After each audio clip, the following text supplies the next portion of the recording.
I bet you can hear me now.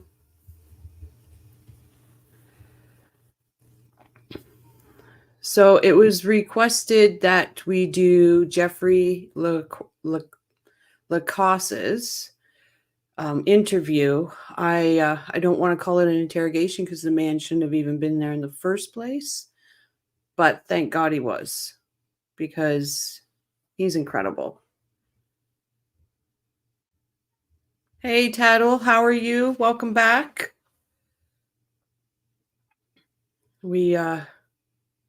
I watched Jeffrey's interview again today, and I found something in his third interview that was quite interesting. So again, you're going to need these to hear it. You don't agree, Paul? What don't you agree about?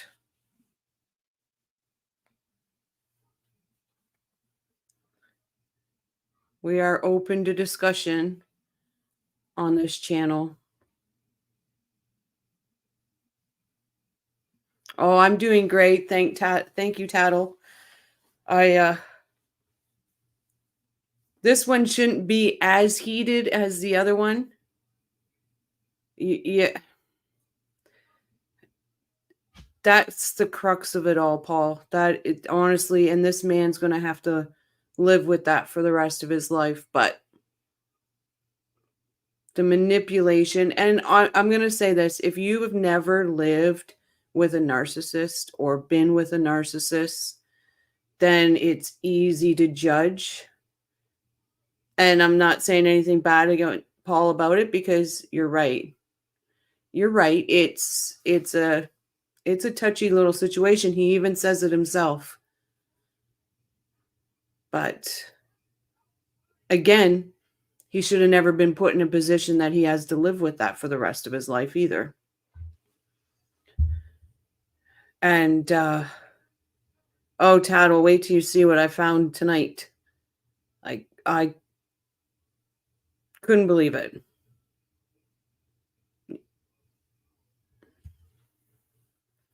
But honestly, Paul, I'm curious though.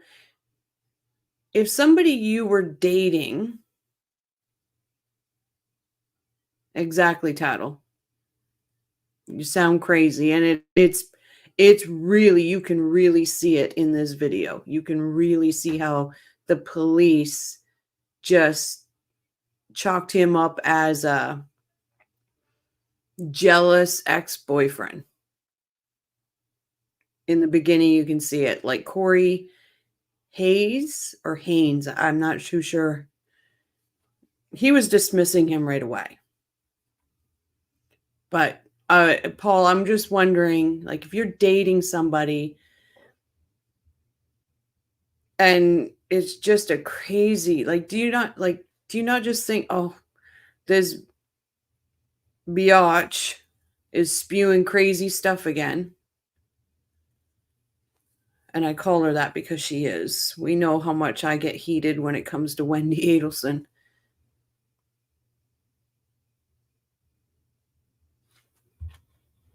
I'm going to put this up here. It was the end of the relationship. If he had told Danny and Danny saw the car parked behind him, he'd have a chance to get away. I don't know if I think he just would have went to authorities and reported it.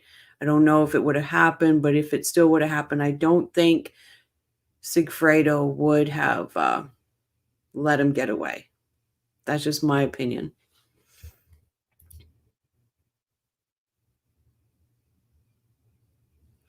You never know. And again, there's, I can only speak for Canada here, that it's a niche word. It's a thing that people just throw out anymore. That's how they look at it. Like, you can't. It's out there now because people are paying more attention to it, and it's more visible. People understand it more. That's why it's out there. And I think that all police need to be trained in narcissist.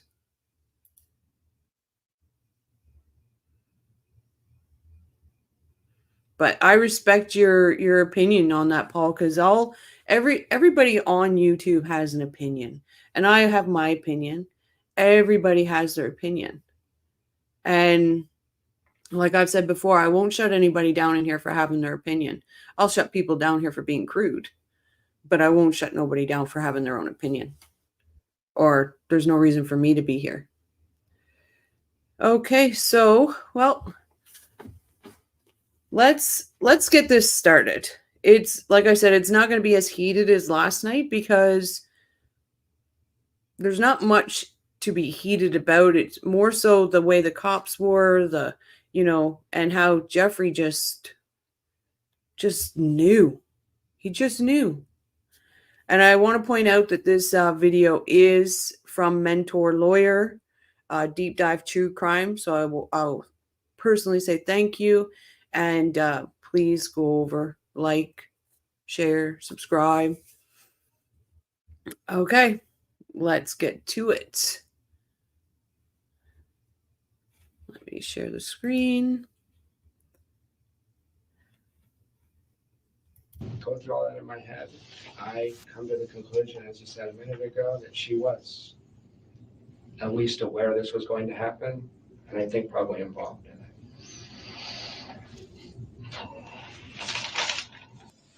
Okay. All right. Mr. Lacasse, I appreciate you coming in and talking with me here. Like I said, we're still in the preliminary stages of this investigation. Yeah. Your name did come up, Of course. because you were associated at some point with Wendi, Of course. which is his ex-wife, as I'm sure you know. Yeah. So I'm basically I appreciate you coming in. Sure. I want to ask you some questions, kind of figure out where you were, if you've heard anything, if you have any information that would be helpful to us. Yeah. Just kind of run that whole gamut. Okay, so. Can I ask one question before you get started? Is this? I'm sorry. Is this on the record as I give you this Yes, statement? it's on the record. Is there any opportunity to talk off the record, or that's not possible? No, it's possible. Okay, we do on the record first. That's interesting to me that he, right from the beginning, wanted to say something off the record. And let's remember, this is July 18th was when Danny was shot. July 19th was when they pronounced him. This is 2 days later. 2 days later, and he's in there. I don't see that, Paul. I don't see that he is a coward. I see that he's a victim. Again,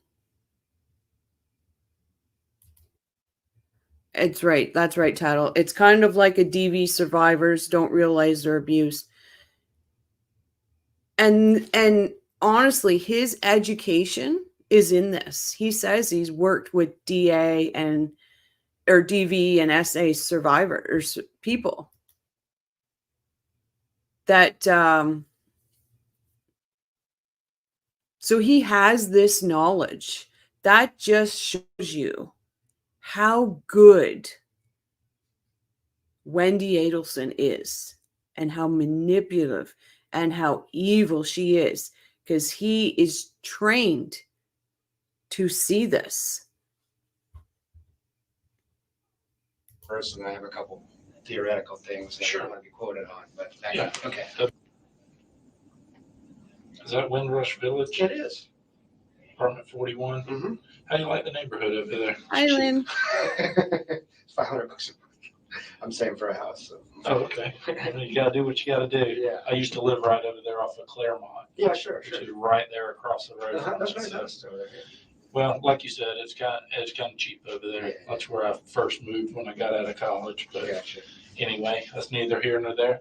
Do you have any contact numbers that I can reach you at? Should I need to talk to you later? Sure. I think I talked to you on a 294 number. That's the number. That's the only number I have. That's your Absolutely. number. Okay, I got that one.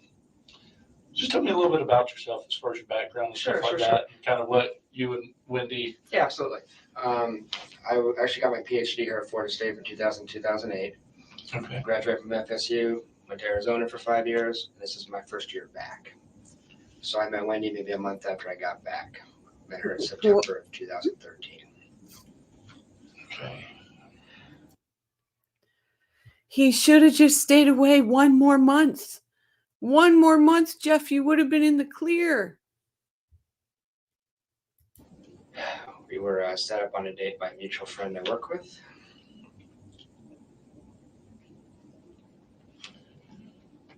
You imagine the brainwashing they've been through? Oh my. Can't even imagine. Talked to Jane. I know you've Jane. So. I have. Oh, you have someone met Jane. She was in here when Wendi did her long 9-hour day. Okay, and I take it you've talked to somebody about that because you know about it? I talked to Jane for 5 minutes. I've been out of town. Okay. And Wendi and I are estranged at the moment, so it's pretty bad timing in terms of that. So I can get to that as I give you the tail end of it. Sure. So we started dating in September, did it all through the fall. Okay. Wasn't serious back then. She was dating other people as well.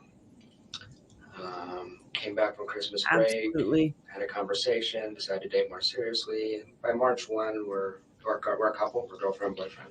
By March of 2014? Yeah. And then Sorry to pause it, guys, but I just had a thought. Paul's made me think here a little bit. I'm wondering if men and women see Jeffrey differently. Like, I'm wondering if we see him as, if the women see him as somebody that was manipulated, cheated on, and men see him, like Jeffrey had stated, as a coward. I say that very lightly because I don't believe it, but because men are supposed to be manly, right? Men are supposed to be tough and strong and not emotional and things like that. I'm wondering if men see it differently. Like, Patricia, what do you mean by soft? That you think he's soft? He's not manly, and that's probably the difference?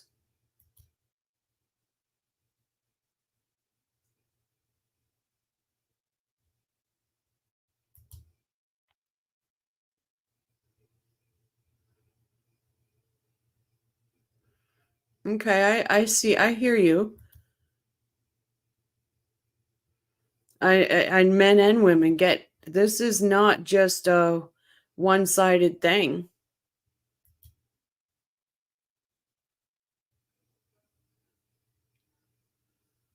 Maybe we should have some more girly men out there. Just saying. Don't hate. I'm just saying.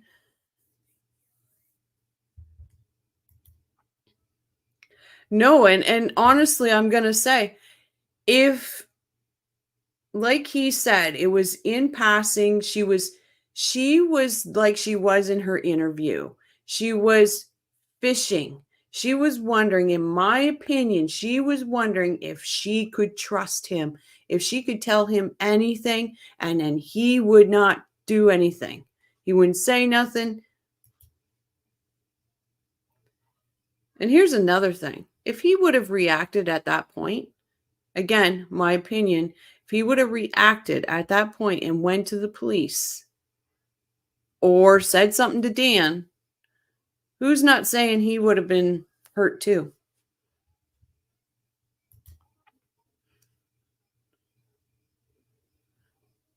Yes, exactly.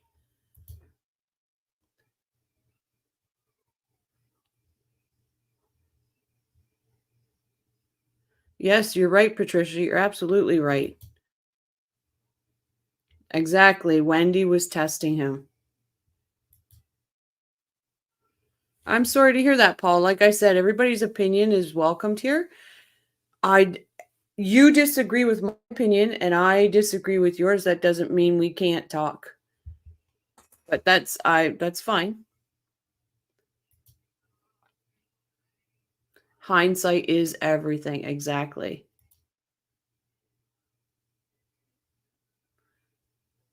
If he had gone to the police, it would have been out. Yes. I'm just wondering if he didn't go the police route and went Dan route. Obviously, Dan would have went right straight to the police. But again, this is I don't want Jeffrey to have to live with this on his shoulders for the rest of his life. I wish him nothing but the best because, and yeah, again, just like Lynn said, hindsight's everything. But let's get back to it because we could probably break this down so much. Spent a lot of time with Wendi. I don't think anybody's been with Wendi more than me the last 6 months. Okay. She has 2 kids. I've been over there, I'd say 80 or 90% of nights I'm over there. And every single night that she doesn't have the kids, with maybe just 1 or 2 exceptions, if she's in town, I've slept over. So I spent a lot of time with her. I agree with you, Tattle. I agree with you. It's a problem. Where's that at? That's 3303 Aqua Ridge Way in Corn. Always at our house, never at mine. I got a shitty apartment. Oh, 1 second. Remember how I said that Wendi is huge in symbolisms? I saw this and I thought of it right away. Look at this man. He's shaped like an eyeball. The all-seeing. It's almost like he has seen everything. I just thought, you know what? She likes her symbols and stuff like that. This today, and I've like I said, I've watched this and I just noticed that he's making it looks like an eyeball. Just a little thing. A shitty apartment, as you know.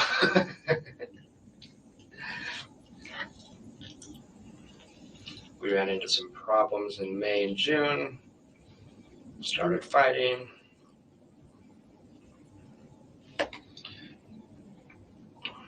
And I'm not here to get into your personal life. Yeah, but I think it may bear. Go ahead. But given the severity of this incident, Yes. I mean, I am going to cry a little bit. I hope you're not getting offended by that. I'm not offended.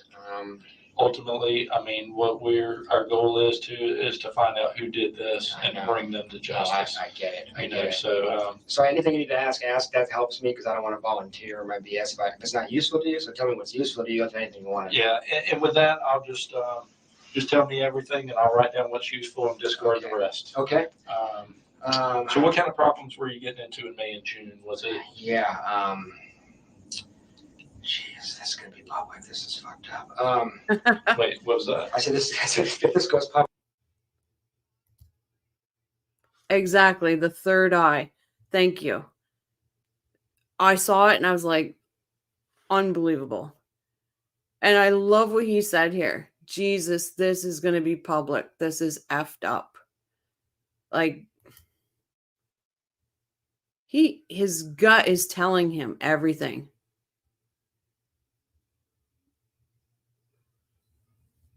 Yeah. He told the guy he was talking to, there's something in my driveway I don't recognize. Maybe he's the killer of me. I don't recall Dan saying he was the killer. But he did tell the guy on the phone that was with that school, because he was talking to him, that they were supposed to be putting the kids into, the one son into. And yeah, he did say there's somebody I don't know in my driveway. Oh, okay. Public is just, I know how this works. It probably won't. Okay.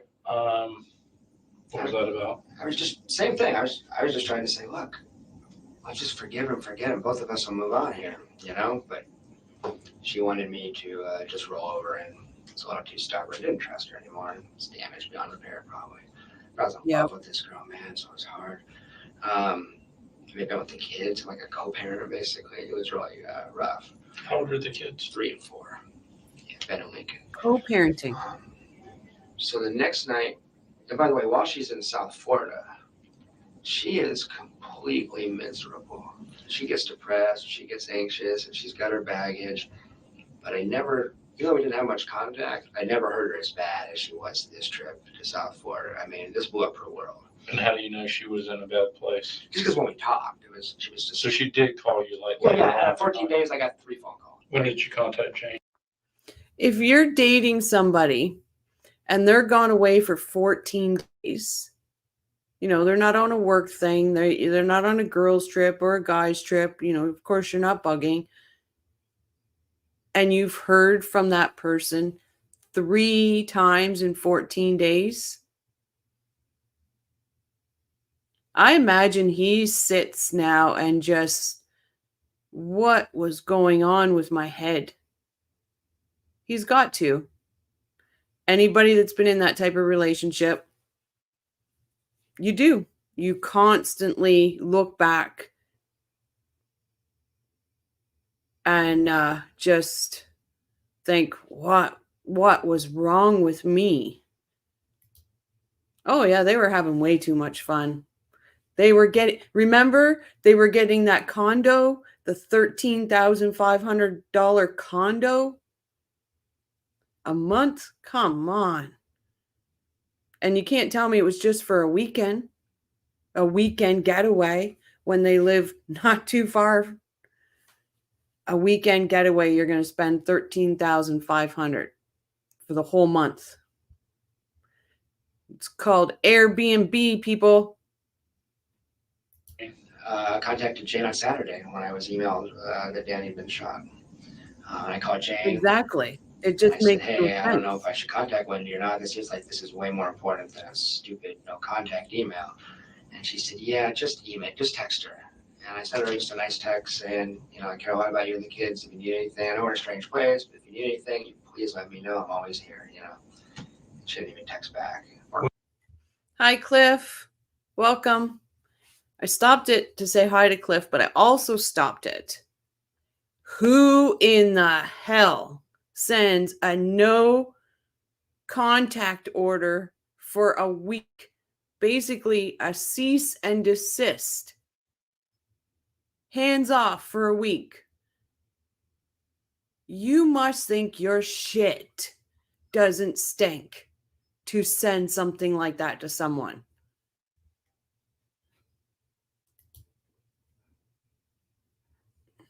Millionaires, yep. Wendi was so toxic with Jeff, a love swing, a love bombing, then giving him the opposite.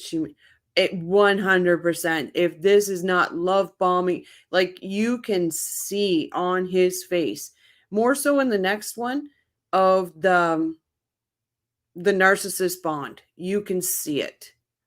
It's unbelievable. Like this poor guy. She does think she's irresistible. I wonder how irresistible she's going to be in jail. I wonder. I watched a little bit of Orange is the New Black last night, and I was picturing Wendi Adelson in it. I was like, it made my day. Made my day.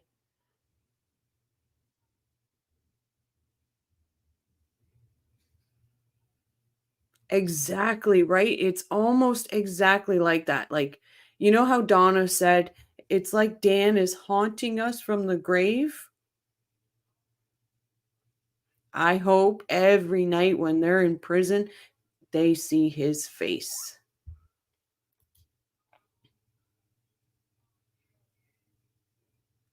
And I think that's exactly what it was. Because of the whole I do believe they were trying to set him up.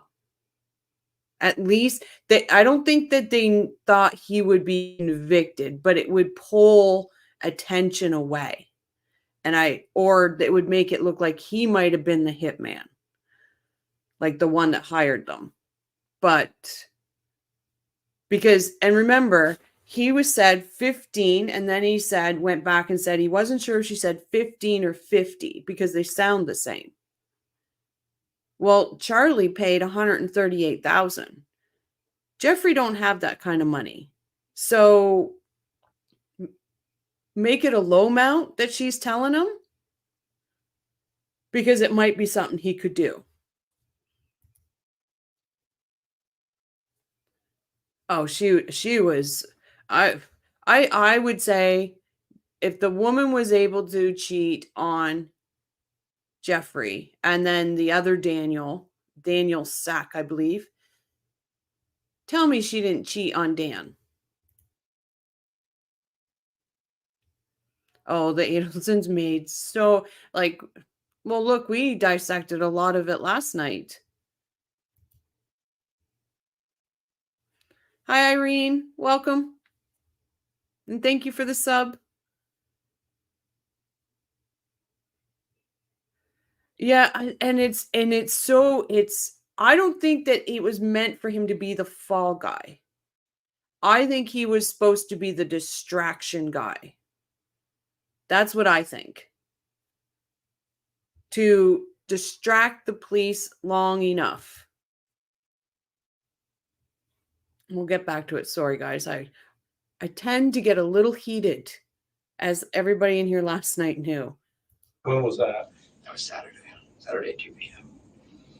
Well, I mean, she's got a lot on her mind right now. She does, but the thing was, she's texting with Jane. Exactly. She's calling other people, mutual. She's in touch with lots of other people. Oh, okay. So, Yeah. and it's maybe We all too got our messy for coffee? him, Yeah. but I'm not trying to. I wouldn't take that personally No, I'm not. at this point. No, I'm not. I know she's in a mess.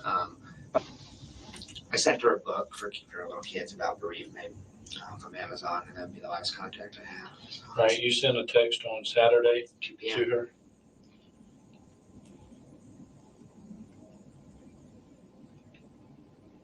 It went unanswered. Hi, Wyona. Sorry, I didn't see you. And then I'm on the phone with Jane 5 minutes later, and Jane's like, "Oh, I'm getting a text from Wendy," so I know she was around. And her phone was working. Yeah. Okay. So that's the Do you know if she's dating anyone else? I'm gonna have to speculate a little bit. Okay, that's fine. Like I said, we're investigating any and all leads. So if you're looking for a potential love triangle, if that's the issue, like someone that would. We're still trying to figure all this out. Yeah. It's weird because I don't want to sound just like the jealous boyfriend. You know what I mean? We're taking all that into consideration Okay, too, and I mean, there's going to be a lot of men that are enamored of Wendy, that are really into Wendy and feel protective over Wendy, and there's a few of them. Now, I don't know which of these guys she's going to say, that's just a friend, and that's true. I don't know. But I'm, skeptical. Jeffrey, they're all friends with benefits. I think Miss Wendi Adelson, there was a thing done where she was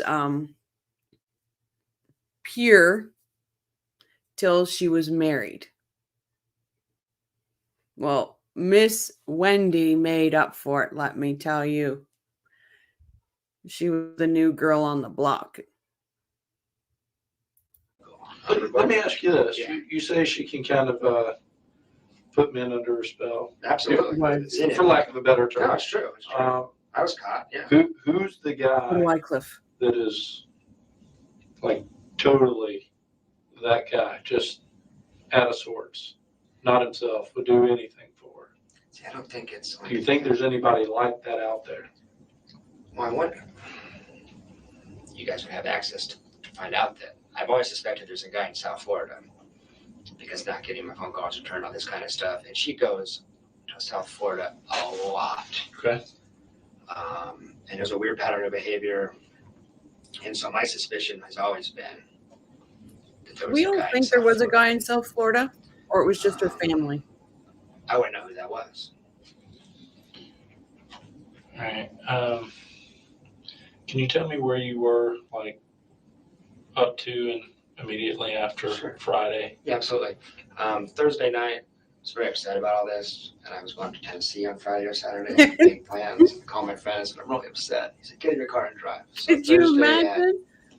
7-ish, I just started driving north on 319 to get to 75. I drove probably halfway to Tennessee, stayed in a suburb of Atlanta Thursday night. Friday, I drove to Tennessee. I have to put this up back there. Did we crack it? Was Wendi shrimp? Was Wendi shrimp? We might have just cracked it.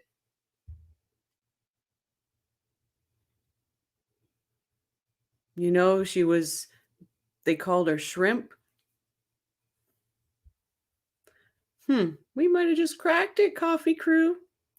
Harrogate, Tennessee. Um, And I just got back.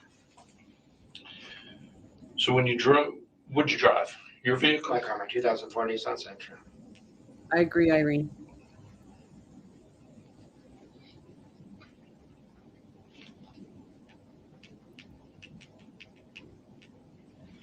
And you said you stopped in the I'm suburb just of joking, Atlanta. Irene. What I was that? just joking. I can't remember. I stayed at a really crappy Days Inn, maybe Who knows, 20 though? miles south of Atlanta. Yeah.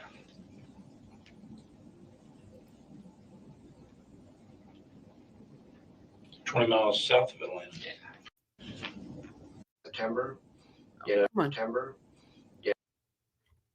But Lynn, if you look at it this way, I understand what you'd say. Wendi would never slum that way. Never.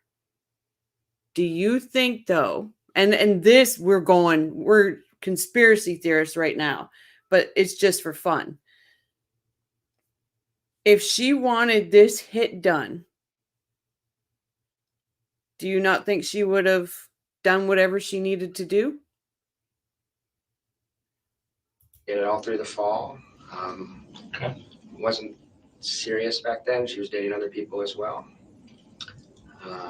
Came back from Christmas break, had a conversation, Hi, decided Steph. to date more seriously. And by March 1, we're a couple, we're girlfriend, boyfriend. Never By say March never. of 2014. Yeah. And then spent a lot of time with Wendy. I don't think anybody's been with Wendy more than me the last 6 months. Okay. She has 2 kids. I've been over there. I see right through I'd that, say Wendi. 80 or 90% of the nights I'm over there. And every single night that she doesn't have the kids, with maybe just 1 or 2 exceptions, if she's in town, I've slept over. So I spent a lot of time with her. We had some problems. Where's that at? That's 3303 Aqua Ridge Way in Corn. Always at her house, never at mine. I got a shitty apartment, as you know. Look, guys. Look.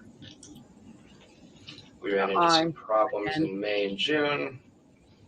Started fighting. I actually don't think she met his family, Tattle. She And canceled. I'm not here to get into your personal life. Oh, her Mr. family Lacasse, story. Bear, go ahead. But given the severity of this incident, Hi, Joanne. I am going to pry a little bit. I hope you Pry don't as get much as offended you- by that. I'm not offended. Ultimately, I mean, our goal is to find out who did this I and know. bring them to justice. I get it. I You get know, it. so So anything you need to ask. That helps me because I don't want to volunteer my BS. If it's not useful to you, so tell me what's useful to you. If anything you want to. yeah, and with that, I'll just tell me everything, and I'll write down what's useful and discard the rest. Okay. So what kind of problems were you getting into in May and June? Was it? Yeah. Exactly. Jeez, this is gonna be public. This is fucked up. Wait, what was that? I said if this goes public, it's just I know how this works. Yeah, I Um, thought Tattle said what was his that about? family. I was just same thing. I was just trying to say, look, let's just forgive him, forget him. Both of us will Oh. move on here, you know. But Hands down the best. she wanted Hands me down. to just roll over, and it's a little too stubborn. Didn't trust her anymore, and it's damaged beyond repair probably. I was in love with this girl, man, so it was hard. Maybe with the kids, like a co-parent basically. It was really rough. How old are the kids? 3 and 4. Yeah, Ben and Lincoln. So the next night, and by the way, You're while she's welcome in here. South Thank Florida, you. she is completely miserable. She gets depressed, she gets anxious, and she's got her baggage. But even though we didn't have much contact, I never heard her as bad as she was this trip to South Florida. I mean, this blew up her world. And how do you know she was in a bad place? Just because when we talked, she was just. So she did call you like. Yeah. 14 days, I got 3 phone calls. When did you contact Jane? Contacted Jane on Saturday. When Exactly. I was emailed, that Danny had been shot. Messed I up called people Jane. will do And I anything. said, hey, I don't know if I should contact Wendi or not. This seems like this is way more important than a stupid no contact email. And she said, yeah, just email, just text her. And I sent her just a nice text saying, Carol, what about you? I'm going to stop it here just for I need to rant. This Jane, I missed it last night and all these other times that I've watched Wendy's interview. This Jane is a miserable woman. Unbelievable. She had said because we had caught where she said, I assumed you weren't the killer.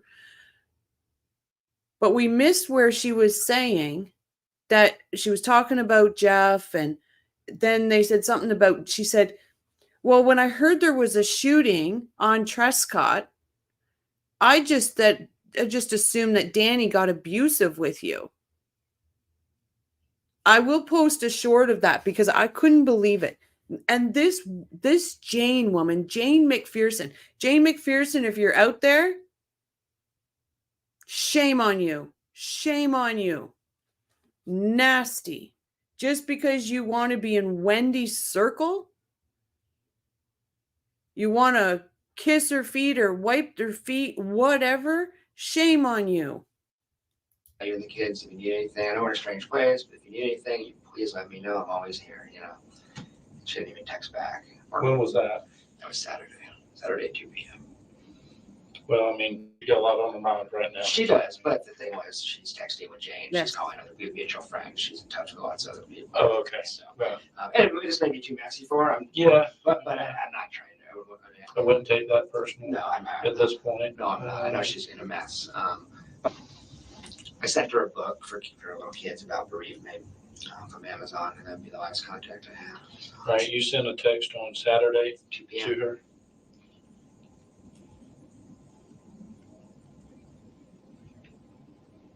It went unanswered. Yep. And then I'm on the phone with Jane 5 minutes later, and Jane's like, "Oh, I'm getting a text from Wendi," so I know she was around, And her phone was working. Yeah. Okay. So that's the. Do you know if she's dating anyone else? I'm gonna have to speculate a little bit. Okay. That's fine. Like I said, we're investigating any and all leads. So if you're looking for a potential love triangle, if that's the issue, someone that would. We're still. We're still trying to figure all this out. Yeah. But that's a narcissist, though. It's weird because I know want to sound just like the jealous boyfriend. I don't know how. We're taking all that into consideration too, and I mean, there's going to be a lot of men that are enamored of Wendi, that are really into Wendi and feel protective over Wendi, and there's a few of them. Now, I don't know which of these guys she's going to say, that's just a friend, and that's true. I don't know. But I'm, skeptical. let me ask you this. Yeah. You say she can kind of put men under her spell. Absolutely. For lack of a better term. No, it's true. It's true. I was caught, yeah. Who's the guy? See, I knew we'd find common ground, Paul. Like, totally that guy, just out of sorts, not himself, would do anything for her. See, I don't think it's like. Do you think there's anybody like that out there? But imagine the double combo, how dangerous that person is. To find out that I've always suspected there's a guy in South Florida because not getting my phone calls returned, all this kind of stuff. And she goes to South Florida a lot. Okay. And there's a weird pattern of behavior. Joanne, that's why I say I can't wait for Wendy's trial, because he's going to get to sit on that stand and say all this stuff, and she's going to have to sit there and hear it. I cannot wait for him to have that moment. It's going to be priceless.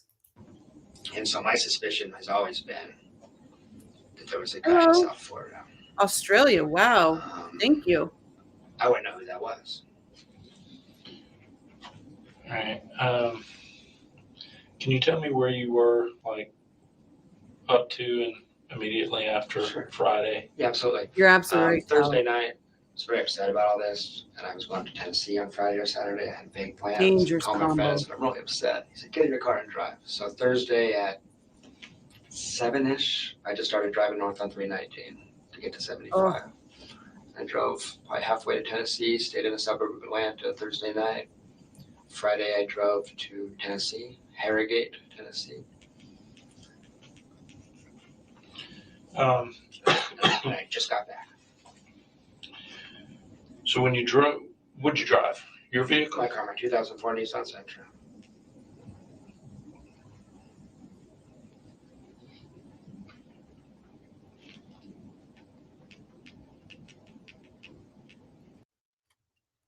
Here's a little theory. I wonder if she checked up on him that night. She didn't have the kids. What if she noticed that he left and he wasn't in town, and that's why she was so frantic that next day to make so many arrangements to make sure everybody knew and she was seen? Because her schedule was way overpacked for that period of time.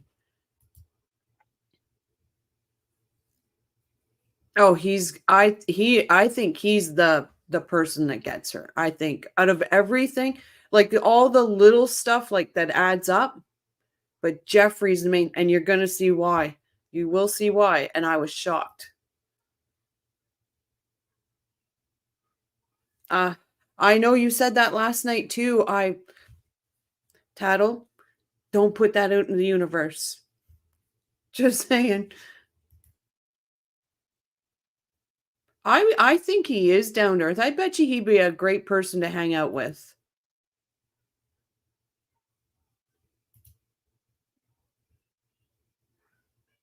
He has. You're right.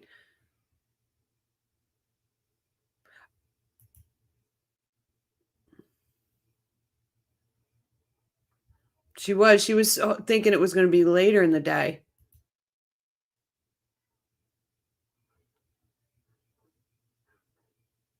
Yep. Hello, welcome. I think it's like within 20 minutes of walking in here, he tells them what he thinks. But like you said, on his way home, as soon as Jane sent him an email, she was in there like a dirty shirt. Jane sent him an email, and as soon as he received that email, Charlie. And you said you stopped in the suburb of Atlanta. Where was that? I can't remember. I stayed at a really crappy Days Inn, maybe 20 miles south of Atlanta. 100% trust your gut, people. 100%. It's not going to steer you wrong. 20 miles south of Atlanta. Yeah, roughly. Hi, Marie. Welcome back. I could pull up a credit card receipt if you really need to know. Yeah, they will find him. It's going to take a little bit longer, like I think, but. Pay with a credit card? Yeah. Use my credit card on the whole trip.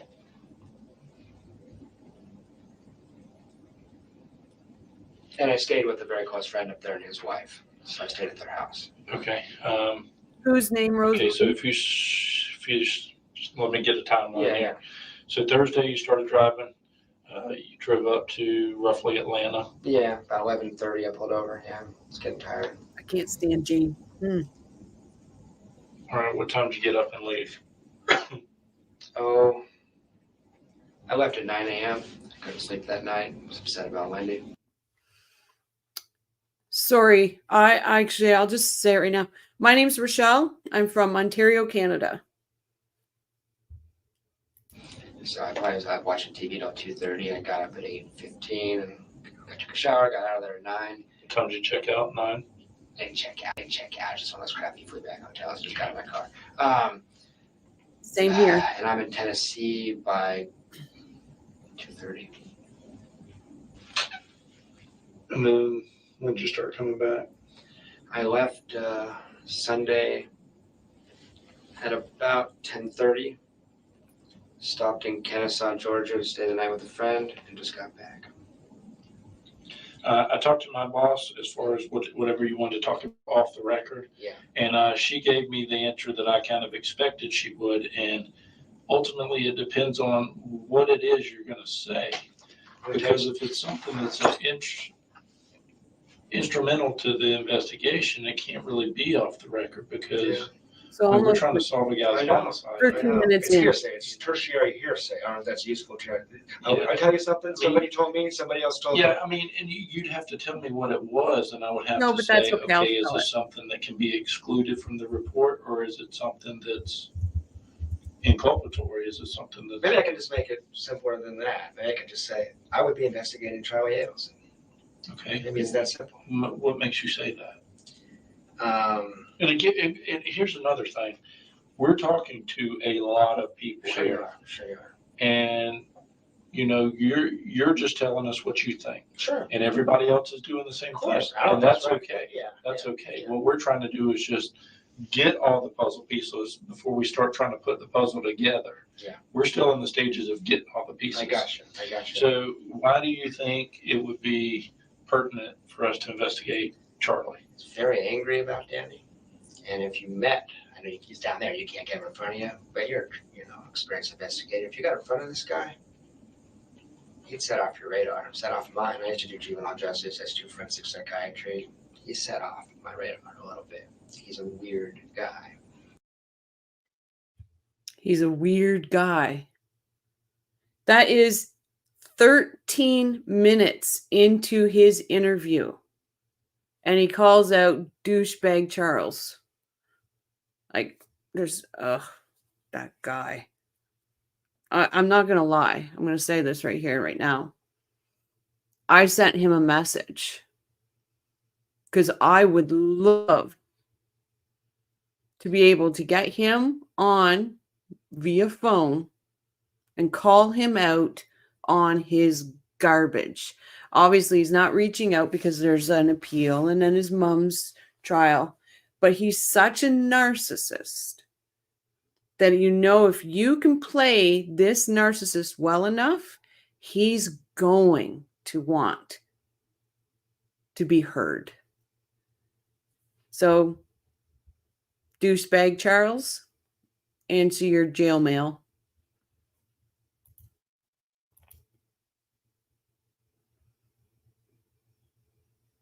Yeah, it was the I think he said it was the Monday before. Thank you.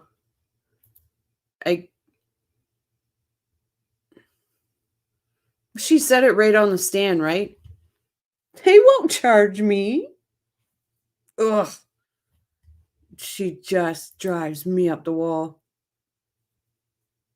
No, at first, I don't think any of them took him seriously. And definitely investigator Corey did. I watched this over and over, and I never saw 1 minute where that investigator took anything Jeffrey was saying. It wasn't going in. And Jeffrey even says it. I don't think he was listening to me.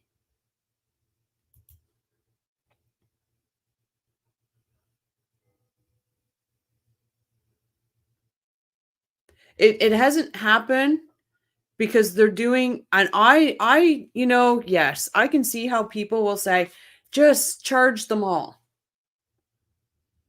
But you know what? I love the way the state is doing it, one by one. Can you imagine the nightmares, the stress that they're living with every day as soon as one gets arrested? Like, the stress was so much that Donna was talking about unliving herself just to do, like, it's crazy. But the thing is, Wendy's running to Austin to get away from it. Like, it's insane. Like,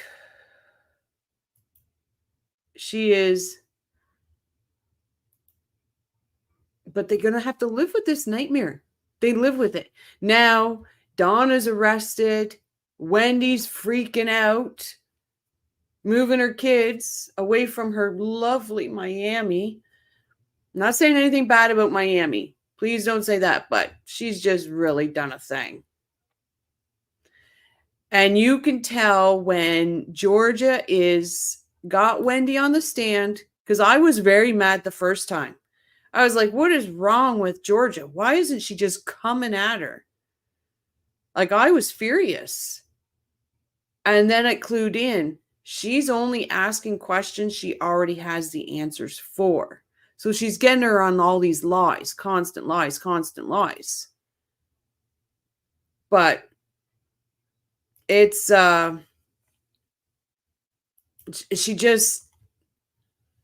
she clapped back on Charlie's trial when she brought out the fact that she sent that email to 12 people. This is the first time she's really clapped back, and you could tell she was more snarky with her too, which I appreciate, her snark and her facial expressions. I loved them. So I can't wait to see how she is with Wendi in Donna's trial. Bring on Georgia. Strange guy's a conduct disorder kid, and he hates Danny. And I love that he brought those notes in. Loved it. Enough to be useful here. Let's not put it vague. Let's go with what you know specifically. Wendy had reported to Oh, you me can see it in her eyes. that Charlie had considered all the options possible to take care of this problem. Let's put it that way. Okay. And when she said it, When did she disclose this to you? I don't remember when, but she said it was chilling. She's got like the temper of a redhead. You can see it. Sure. She said, I think Charlie kind of looked into some options, like literally saw how and why. And her eyes that bulge out like before. I think this was last summer when she had her petition to relocate. No, she can't. You can see it. That family wants her back there so bad. She is a queen. And this is when she disclosed this to you? Was last I'll summer? have pom-poms. This is when Georgia. This is when Charlie had been examining all the options. Okay. He's a very successful dentist, but he reeks of antisocial behavior. 100%. Total class act. She does it I could be 100% in wrong, but I wouldn't want to miss that if I was investigating. leopard He's shoes. got a close friend who's a ex-special forces guy, like a Navy SEAL or something. He hangs out with all the time. What did she say to you specifically? I mean, when you say all options. She said, Charlie. I can't remember exactly. But it had something to do with the amount of money it would cost to have someone killed. And what did she say? Something like Charlie looked into how much it would cost to have someone killed. Something like that. Some statement like that. Did she give you a dollar amount? Maria, do you mind if I make you a moderator? He's a dentist, but he's an independent businessman. He has a bunch of practices, and he's a Ferrari. I think it's $1 million and all this kind of stuff. So he has a lot of resources. And wow, this might screw them. I got from me talking to him myself in the hot tub one time, from a few things Wendi said. When was this?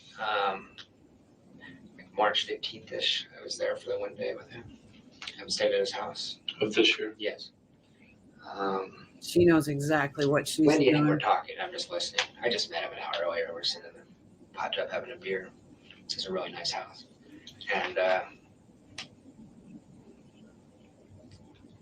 I guess this is what occurred. Was anybody else in the hot tub with you guys? Not during this part of the conversation. Another guy, his roommate came in eventually, and then just started to talk about girls and stuff like that. But and I'm not trying to play cop here, but I do know one thing you'd be looking for is a lump sum of money moving around and some kind of crazy stuff happen. And I think there's a lot of financial irregularities. I think there's a lot of tax fraud kind of stuff, of putting stuff in different people's names and moving money around, and there might be cash. I don't know exactly what, but he's not doing anything on the up and up in his finances. It was pretty clear. He was pretty open about that. So I thought about it. If you guys do look into it, I don't know that. How the exact conversation in the hot tub go? He was just talking about, I put that in dad's name, I put that in mom's name, and it was just clear that. Hiding resources. Yeah. Monetary resources. Yeah. So if you have to do an investigation, that's something you guys should know, because I think there's a lot of, I don't know if it's illegal, but I know there's a lot of, he plays the system, This family has verbal diarrhea. I'm just saying it. They have verbal diarrhea. Even Charlie does not know when to shut up. We already know that. But he just met Jeffrey and he's telling him all this stuff. You don't know. You don't know what he could be an undercover FBI agent posing as a professor. Maybe they're being looked into for all these type of things. He has no idea who this person is. And he's just spewing all his garbage. Loose lips sink ships. The Adelsons all have loose lips. Sorry, had to say it. Keep talking, Adelsons. Keep talking. This guy's so inappropriate. We're sitting, please don't write this down. He's so inappropriate. We're sitting in the hot tub, and he starts talking about sex acts with his girlfriend that he did to punish her for bad behavior in front of his sister. Loved that line. And I don't know what to do. I just met him, protected with my girlfriend. This is just so. I think I actually stood up and applauded. His social radar is way off. His sense of right or wrong, just norms is just off. He set off my radar. Now I don't know if he did this. But if you're looking at somebody, it's him. And I can also see him doing this without ever telling Wendi he didn't do it. I can see Wendi being innocent, puzzled, and Charlie did. I can totally see that scenario. He's very protective of her. Another best part would have been handcuffed him out at the same time. Romantic. All the romantic couplings are with highly educated, high elite status men. You don't want to throw that away. Who've got a lot to lose. I mean, she doesn't Welcome, Liz. I know of at all. She doesn't. Well, I mean, this Charlie guy's millionaire by your own admission. Thank you for the so sub. Well, he is. He's got this buddy. He's got a lot to lose. He does. He's also really cocky and arrogant and narcissistic. So, I wish you had her. This infuriates me. 100%. Like, this douchebag is doing this. His sister is supposed to, for sex trade and all of this. I wonder where she got her research from her book. From her brother? Dirty people. So I did, because last night I was saying I wanted to find a copy of her book, but I refused for her to get any money from it. So I found a secondhand one. So I'm going to start reading it, but we'll see how that goes. But her brother does this. He never shuts his mouth. He talks about sex stuff in front of his sister. Maybe these sex trade people is actually Charlie. Funny, because I think he'd set off your alarm bells. As many did it, but thank you. He's aggressive. He's argumentative. Self-focused on himself completely. He's got 3 exactly. girlfriends at a time. Like, some people exactly. do that, I know, but something's no not right qualms there about it, So you think he may be good for it? Assuming this isn't a botched burglary or something like that, he's the first. Charlie popped into my head within 20 seconds of hearing this. To try to fall asleep.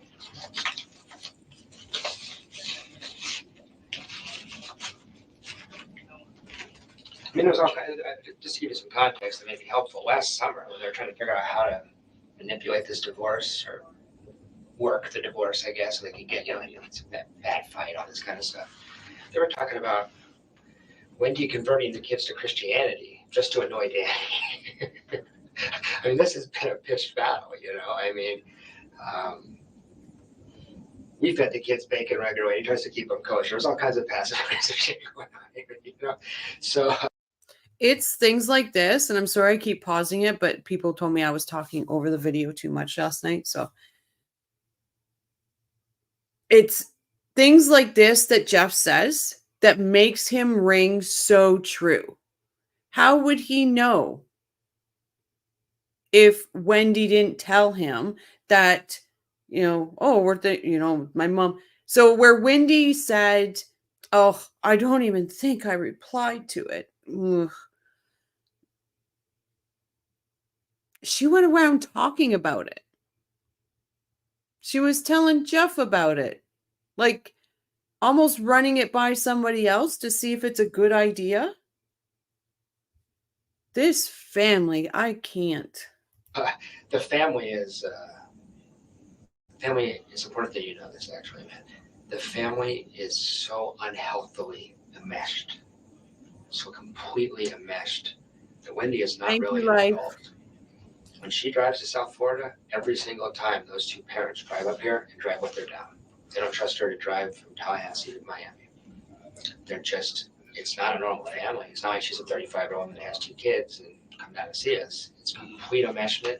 It's a matter I'd like of to be the one to wipe that smile off. they did a panto. But I'll let Georgia She's do it. considered the baby still. Fine. She's 35 years old. Charlie protects her. So I don't know if this could be a bizarre fantasy. I know you guys are hearing all kinds of stuff. Yeah. I hope to God it wasn't Charlie, honestly, but that's what popped into my head. So. All right. Okay. You couldn't make this up, Liz. You can't. I'm so sorry. You're okay.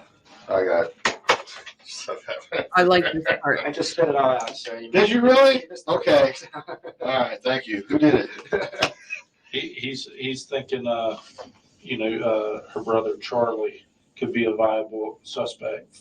I mean, I don't know if we ruled him out or not. Nobody's ruled out. I don't think Charlie would have done it, by the way. But he's one of these. He's a real rich guy. He's got friends on both sides of the tracks, and he's real street smart. He's always trading and stuff like that. And got this buddy that's in the special forces, and so he's like a dentist, but he's hanging out with guys that are different social class actually, and kind of antisocial, impulsive, angry, fiercely protective of Wendi. And I've heard him say, I'd like to kill that motherfucker. I mean, I've heard him say that so many times. Now, I've said that out loud too, and I didn't do it. But there's something different about Charlie. He reminds me of like antisocial. Charlie's an older brother. Yeah.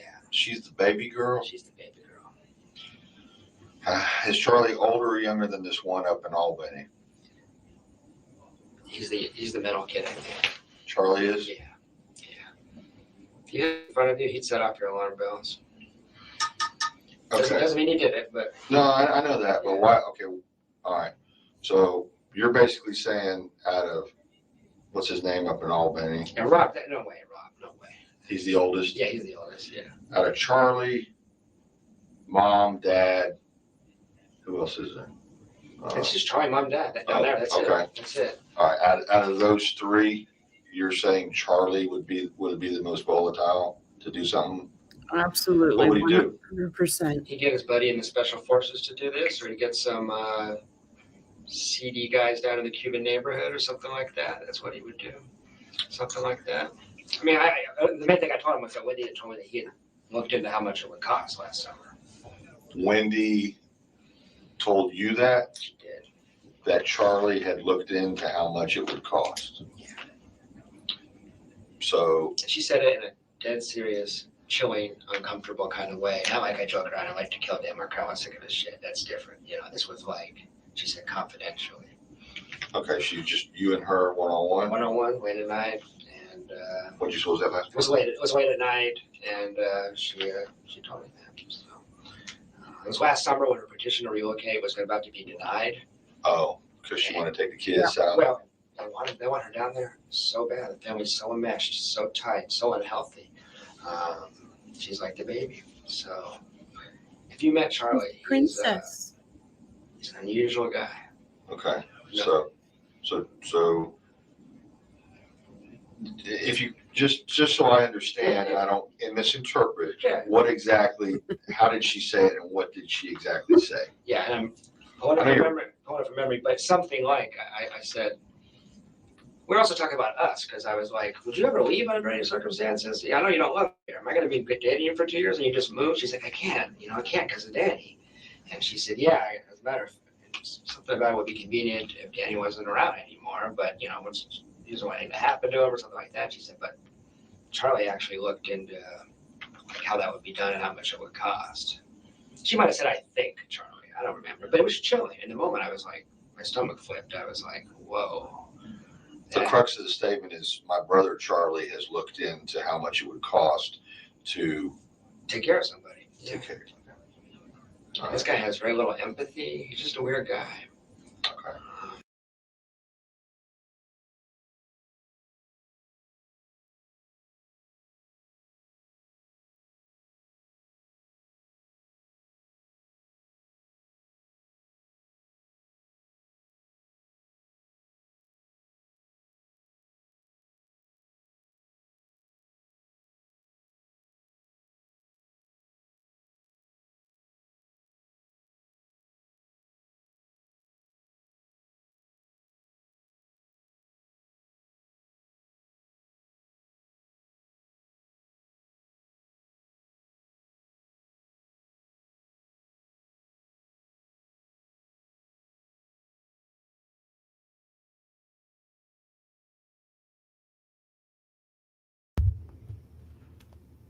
That's my fault.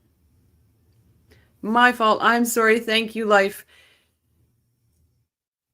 What I was saying is when you're in the thick of it, it's murk.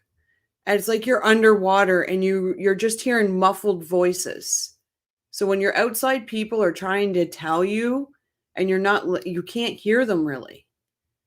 But as he got his separation from Wendi, that's when the light bulb started popping. And that's when he started connecting all these dots. So that's anybody that's been in that type of relationship or even a family member can do this to you. But that's what happens. And in this here, DV victims, there's no sexual orientation for that. None. You can be male, you can be female, none. Can you guys can still hear me or no? Or am I still no sound?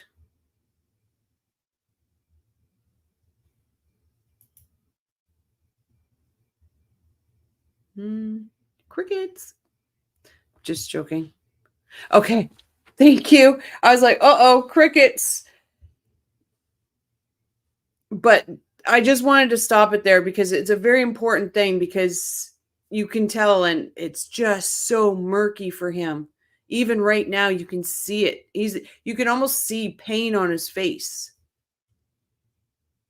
I'm not saying he did. I'm just saying for looking at somebody, you can't miss Charlie. Okay. I think that's more likely than a romantic thing. Domestic violence. Well, that's you. Yeah, it's not me. The other guy's gone. Sacked, wherever He's gone. He's gone to. And by the way, make sure that she saw Sag once a week for 20 minutes of sex. I don't know the relationship, I don't think he gives a shit about Wendy, so I don't know. Yeah. Sorry. Size.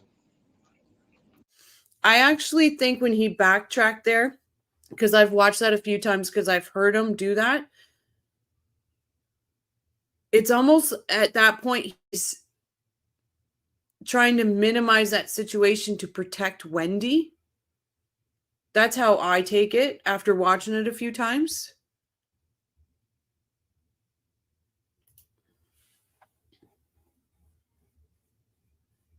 No, like,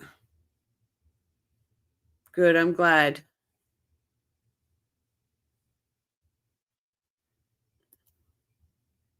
I would love a man like Jeff. He is decent and has good morals.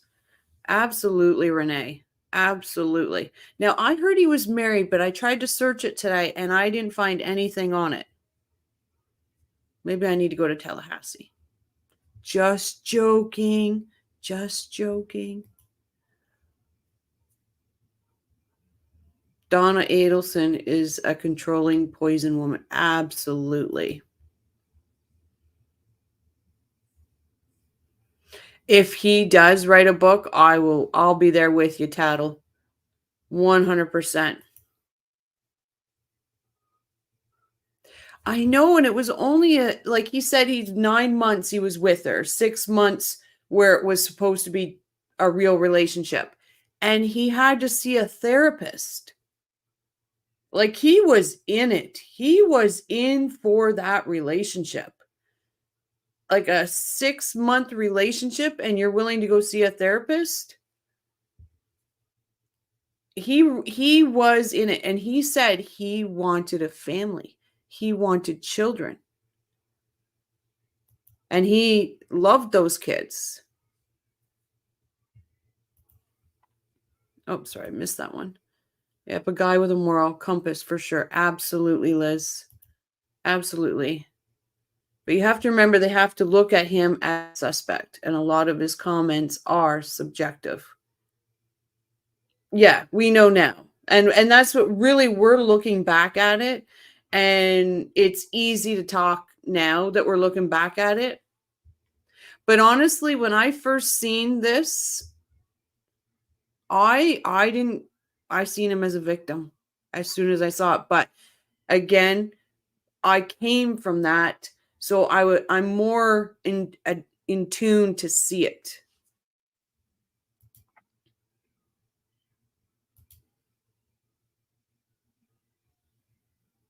Exactly. Under the spell. He was in Wendy's cobweb.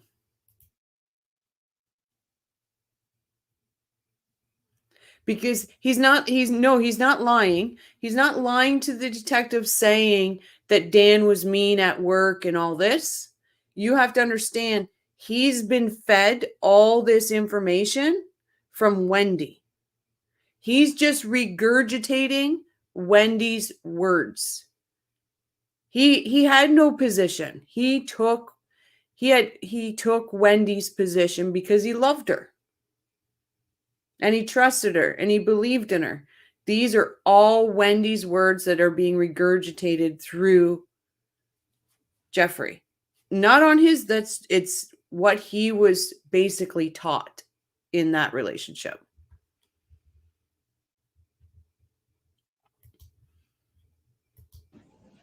Yeah. But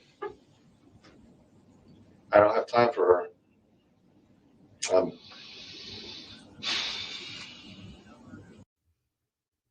have a question about that section too, but so yeah, his personal encounters where he had said that Dan was rude or insulted him, but then he said, not in an aggressive way, but in oh, you're not a lawyer type way, like the snooty, how do you say it? Snooty Harvard way.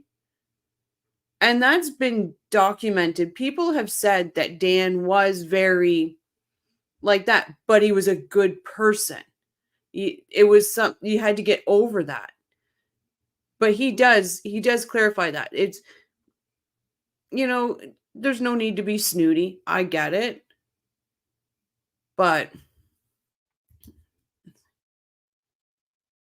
I think he said he implied he was stupid.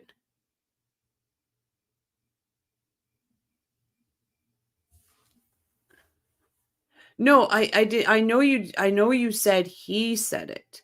What I'm trying to explain to you is that there's his words coming out of his mouth, but they're everything Wendi said to him describing Dan. So he's just regurgitating the descriptions that Wendi gave. He didn't take a position on it. He took Wendy's position on it. Yeah, you're right, Ange.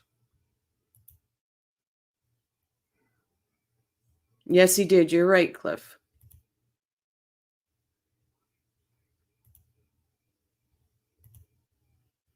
It's about distance and time. And that's exactly it. Like the clarity, he was coming out of that murk the longer he had away from Wendi.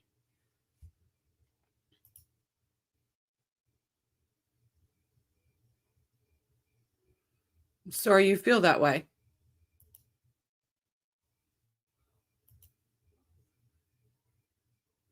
Yes, she did, Marie. She attempted the wrong man. That's so great. Okay.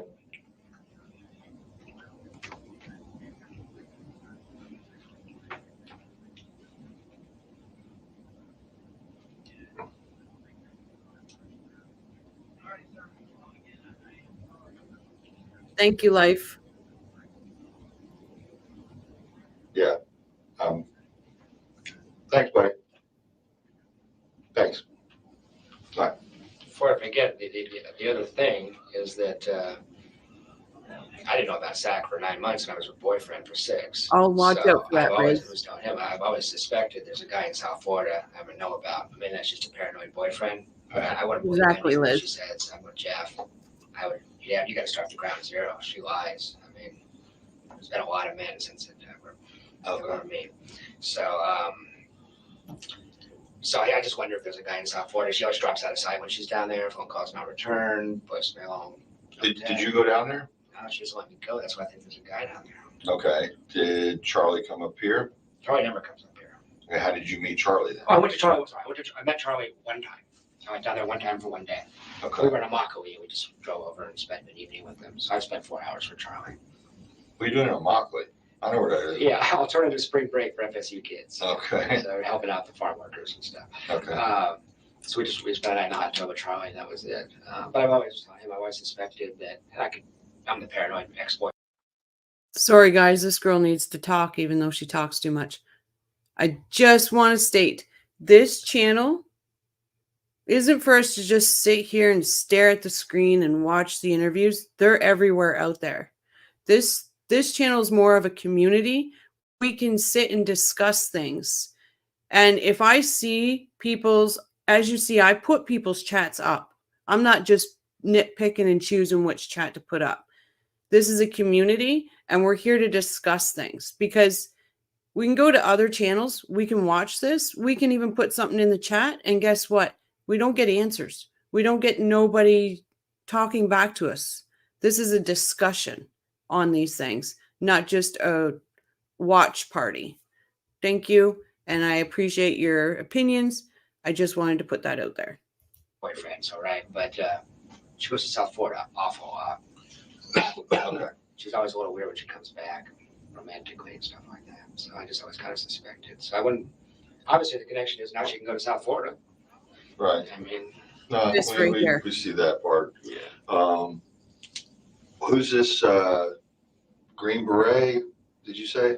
And that I don't know anything about this guy. I just know that on Facebook there's a lot of pictures of him, and Wendy's told me stories about him. He's I guess the point is that Charlie doesn't just hang out with other dentists. He hangs out with all kinds of So do people. So I. it's not like he's some snobby dentist that's not gonna hang out with this guy did 5 years in Afghanistan, so it just popped into my head. Like, Charlie did? no, Charlie's friend did. Was Charlie in the military? Nah, he's a dentist. He's a dentist. So, Okay. but when Charlie talks, he talks about cross section of people. Thank and you. He has friends all across the spectrum, including, some unsavory characters. Let's go back to the statement that she made. I just want to clarify this stuff. I'm going to get to the point here. I could have blocked that person. I didn't, because that's not what we're here for. She tells you, she goes, yeah, my brother, I think the phone was going off there. My brother has checked, or my brother has something along those lines, has inquired as to how much it would cost. Something like that. I can't give you I an exact accept quote. It all might have been that I criticism. think Charlie. I got here's an big example. shoulders. She might have said, I think Charlie might have looked into how much it costs to actually have that done. He's down there in Miami, where it's not unheard of. Something like that. All right. It just had crossed Charlie's mind. Bottom line, it occurred to Charlie that was one way to take care of the problem. And he wants to help sis? He is fiercely protective of her. He wants her back in South Florida so bad. The whole family does. Exactly, She never, Guy. you guys know the background? She never wanted to be here, ever. I mean, she came here with Markel. They're supposed to be here a year and then move on. He had a job at Miami. He was an asshole, so he lost it. He said, no, go back to FSU and stay there. They're stuck here. So he's doing great. He's the Lombard. And I'm not upset. I greatly appreciate everybody's opinion. I am definitely not upset with you. I welcome you. I welcome your opinion.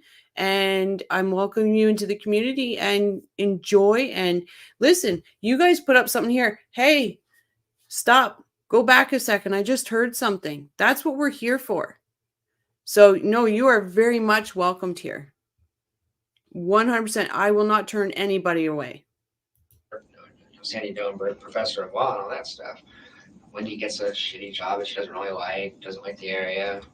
She's doing her best to make it work. She hates it. Never wanted to live here. Never thought she lived here. This is all from her, right? Yeah, it's all straight Please away. don't You kidding me? feel I'm her like boyfriend that. trying to convince her this is a great place to Nobody's stay. intending Get a new attitude. This And is there's a daily nothing to be conversation. sorry You know? about. I'm like, I love Tallahassee. Moved here on purpose. You know? So it's a daily conversation. Like, look, Waco was pretty. You know, that kind of stuff, you know? And her whole thing is, no, I still don't Because like I'm trying, but it's, you know, I didn't choose it. it. Okay. I didn't choose it, and that makes Thank it you, hard. I life. heard that daily. I didn't choose it, and that makes it hard. Okay. And she loves Miami. She just loves it. When we're down there, she just lights up. It's a whole different thing. Is it Miami or Fort Lauderdale? It's Coral Springs, but it's Miami. Okay. It's Miami. Yeah. So, so a daily thing is you're trying to tell her how great this area is and so forth, and she's basically putting it down. And Yeah. you know, I'm stuck here. My husband didn't want it or couldn't keep the job at Yeah, UM. he Was screwed it up. UM or Nova? It was UM. Yeah, okay, yeah. And he And screwed that's that what up. it's He's all like, about. Yeah, right he was there. so abrasive. I'm sure you heard a lot about that. He was so abrasive that they're like, "You're a great scholar. We don't want to put up with your butt every day, so get out of here." You know? Okay. I mean, you had to work pretty hard to lose that job. Okay. Okay. What was the reason? I mean, I know that there was some type of contention, and I don't know if it was the child rearing, or do you know that? I can tell you anything you want to know about that. I've read every legal document that. No. What did she personally tell you? Tell me about child rearing. Well, the reason for their divorce. How did she get to this point? Oh, Danny was. Yeah, what is Give you it? a couple Jay examples Culture? of Markel. They would drive from Grandma here to Miami as a family. I And this is love before they that. had kids, even, but even as a family, both. And Danny would work on his computer. He had one of those converters so he could plug your laptop in. Wendy was required to drive, and Wendy was required not. That's okay. Sorry. Yes, sir. I don't turn anybody away. Say again. And show everybody's chat. Everybody's. Okay. Do you have Couch's number? James, please Yeah, I'm gonna email have me. him. I've been I'm trying busy to right now. I'm reach gonna you. have him meet, and then I'm gonna talk to him when they're done downstairs or wherever they do the buckle. Are you already on the second floor? Yeah. They didn't want just her. get Couch. He's That's waiting why the for you. job didn't work. Thanks. Anyway, Markel's rule was, you may not speak from Tallahassee to Miami. From Tallahassee to Miami. And she said she would be like, "Dang, I'm working." Just a total control freak, emotionally abusive, controlled the finances, just ran her shit. And I don't know if he hit her or not, but I can tell you, if you just raise your voice to her like that, she flinches like she's got her ass kicked yesterday. So I've wondered about violence. I don't know. She says no, but people lie. Wendy lies a lot. Okay, I'm throwing this question out there to everybody. What do you think that was about? Where if you said something to her, she'd cower and curl up and shake like somebody was coming at her, to where he thought that Dan might have been abusive to her. That's the question. What do we think that is? Is that just acting? Is that just getting pity?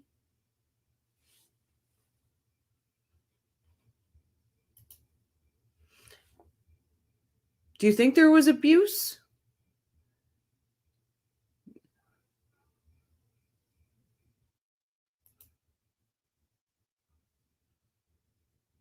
I'm just going to go back to Lori's here. You're right. It could definitely be child trauma, but all these women or what that she's dealt with for human trafficking, do you think she's adapted some of their stories and it's become in her psyche?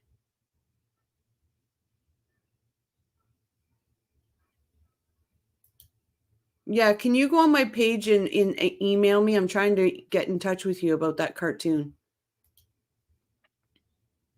Acting, her mother may have abused her.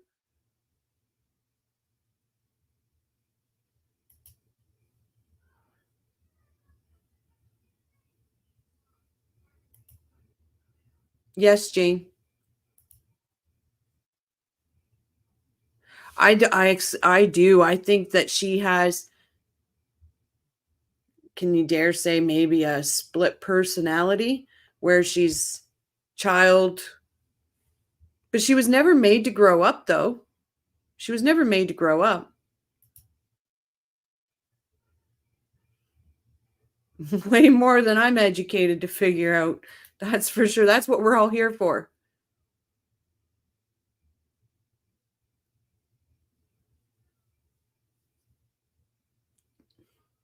It's something to think about, maybe. And I see what Wayne said. Yeah, that maybe her mother abused her. I guess we'll never know. Hey, it might be part of her defense. We don't know. Maybe as a child.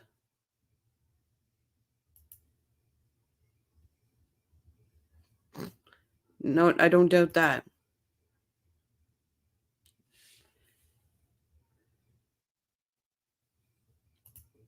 I'm right there with you. I think she's adapted stories. It's not like she hasn't adapted stories before. She adapted stories about her dad having brain cancer when it was her friend's story, not hers.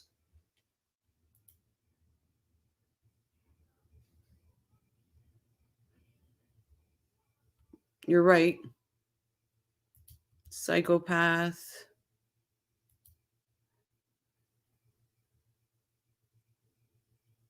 Yeah, and you know what? That whole family probably has no idea what the meaning of love is, because they're all the same. Can you imagine? Thank God for Robert. He got away. But 4 narcissists living in the same house? Ay, ay, ay.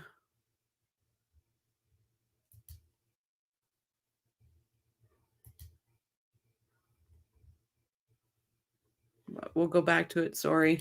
So he had was that pretty question. mean to her. And as she went to get married, every friend she had was begging her, don't marry this guy. He's the biggest asshole we've ever met. And she got caught up in the Harvard law and elitism and all this kind of stuff. And she was in a bad place.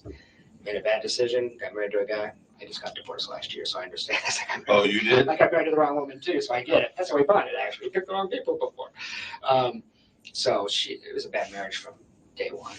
I mean, pretty much, according to her at least. By the second year, it was awful. And then having kids will fix it. You know, people try that. So he's also an absent father. I mean, he came home 9 o'clock every night, she claims, and that would play with the kids for 10 minutes. That was it. That's a good one. She did everything, kind of like a house slave.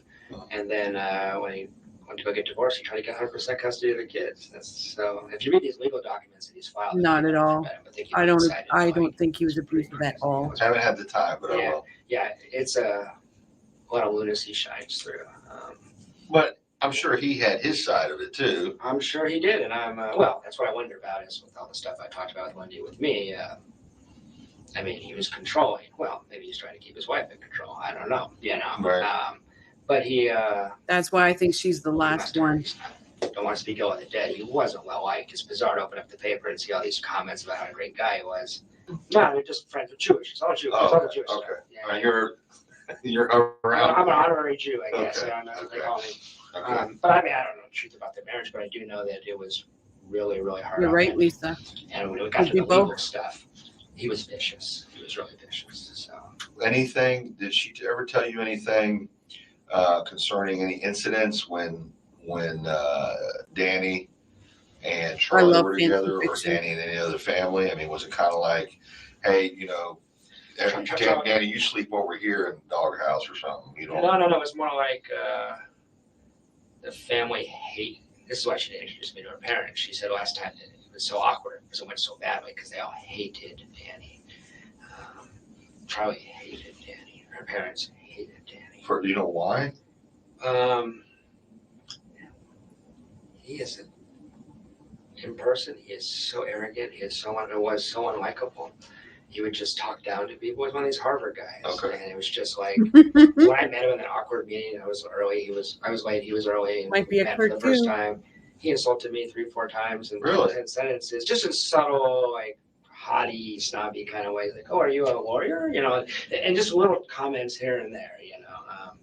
So he was passive aggressive about it. It wasn't in your face. He wasn't yelling, but he insulted. He would just tell you, say you're stupid. Okay. I mean, that's just how he talked. He thought he should do. He's basically subtly insulting you the entire conversation. Yeah, and he did. I mean, as far as Wendi and him, he did all kinds of little things to intimidate her. I don't know if he knew he was doing it, but she was scared of him. I would go with her I would go with her to functions that he was at to kind of reassure her, run interference, because she would get heart palpitations and stuff around him. And it seemed completely out of the scope of normal. I got an ex-wife. I can get. Then you got yelled at for laughing, I Big bet. deal. Right. For her, it was like, will you please come with me to soccer practice or whatever it was? Oh, swim lessons 2-3 weeks ago. Will you come with me to swim lessons because Danny's going to be there?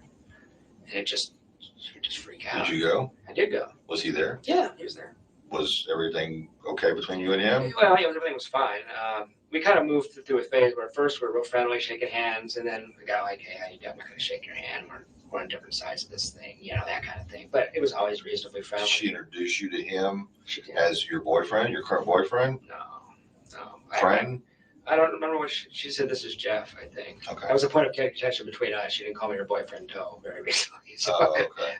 I think she might have had other ones. I think that might have been the issue. Okay. Maybe Dan Sack was also her boyfriend. I don't know. Okay.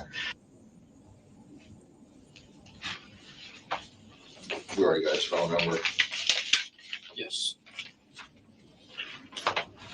Is there anything else I just don't think it's. He did say he was willing to give buckle if you need it or want it.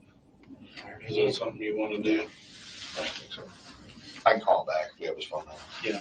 It's taking a second on I mean, the guy drives in from Georgia, Tennessee, whatever, and comes straight here from what I understand, what you told me. Yeah, I didn't do it.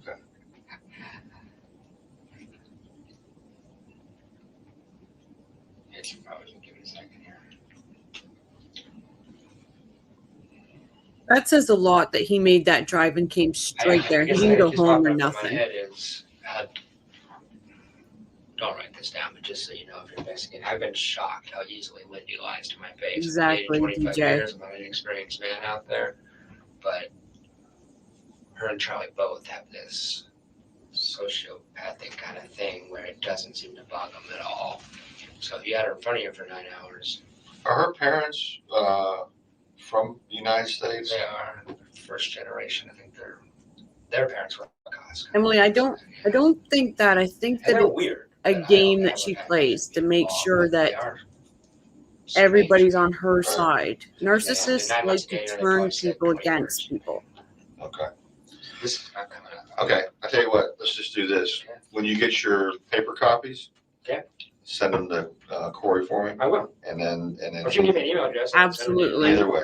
Absolutely, that Tiny. way- My name and contact That'll number, just- my Thank you for email's on coming there as in. well. And all we basically are doing is we're substantiating. We do this with everybody. You're not the first in this Of case. course, of course. We're just substantiating. This was his whereabouts according to his financial records. He was traveling. He was not in town. Say one of the best. Yes, he's her former boyfriend, but this is where he was at according to his financial records. Of course. So that's all we basically want to do. And it's basically we eliminate, Emily. and then we get down to who we're really looking at. Yeah, I got you. You understand. It's not brain surgery or anything, but I'm trying to think of anything else I could ask you this time, and If you want to come back, no one spent more time with Wendi. Sweetest Any- girl I any- know, any- right here. Here's another thing that I typically ask people, is there anything that you didn't disclose that maybe we didn't ask that you think is of note or is important? Because a lot of times you've thought about this just as much as we have. That's all I mean, thought you about got a it. whole trip to think Yeah. about and analyze all this stuff. It's a pretty screwed up family. I mean, I mean, Say but it again, I'm Jeff. trying to, everybody's probably in the same brainwave. Yeah. Yes, Liz, he is. He's For on the murder? witness list. doesn't seem likely to me. Charlie, No, but I'm asking I'm asking your opinion, not. I can't see the parents being involved. I got the email and I thought of Charlie within a couple moments. Okay. Jeff, you're wrong. That's what I thought of. Charlie personally or Charlie hiring somebody? Hiring somebody. No way, Charlie. No way. You can't. Wouldn't do it. Couldn't pull the trigger. I don't know about that. I don't know him that well. I was telling him I used to work juvenile justice a little bit in forensic psychiatry. He gave me the creeps. But I could see him hiring. I could see him. You don't follow the rules, man. I mean, that's Charlie wouldn't have had the balls Goes to to South pull the America, trigger. he's prostitutes. Come on. He does his own thing. Is he married? No, he's got 3 girlfriends at all times. Okay. Rotates them, and they don't know each other exists, and that's not a crime. Right. But the ease with which he did it was no empathy for other people. That's Kind of a deceitful person to start with. Sure. The whole family, really. Okay. And I just have this, I guess everything you didn't ask, and I said it before, I'll just say it one more time. When I looked at that agenda, when I started poking around, when I started looking at my calendar, I have all those lists I've got from the docket. I'm going to post them on the community section so everybody can see them. But there could be people you don't even know about unless you investigate very closely, would be my guess, because there's some weird patterns of behavior when she's in South Florida. I don't know if you know how often she's gone there, but I have it on my calendar. And it is Jeffrey's like going to be the last man standing. 30-40% of the time when she's not at work, she's in South Florida. Where's the kids? Down there with her? Or? Well, like when Daddy has them for a week, she'll take them with them, she'll drive. But it's like, it's a big problem in our relationship. Like when she's got time off, I want to spend it with her, she's in South Florida. So, I don't know. All right. When you think of anything else, just give me one sec. I don't know. And I even wonder about another guy in town. I mean, there's just been so much deceit that I wouldn't be shocked. Amazing how he doesn't want to leave nothing on the table. He wants to get it all out there. She's on her own schedule. Okay. So. All right. Well, that's enough for today. Okay, great. If there's something else comes up, give Corey a call, or I will. we might have to call you back. Call me back if you need me. Okay, buddy. Good to meet you. Appreciate it. Okay, I'll walk you down. Okay, great. Is it just me, or just right at the end of that section of his first interview, you see Isom kind of warming up to Jeffrey? Could be just me, but I hear it in his tone that he kind of changes his thought process on Jeffrey there.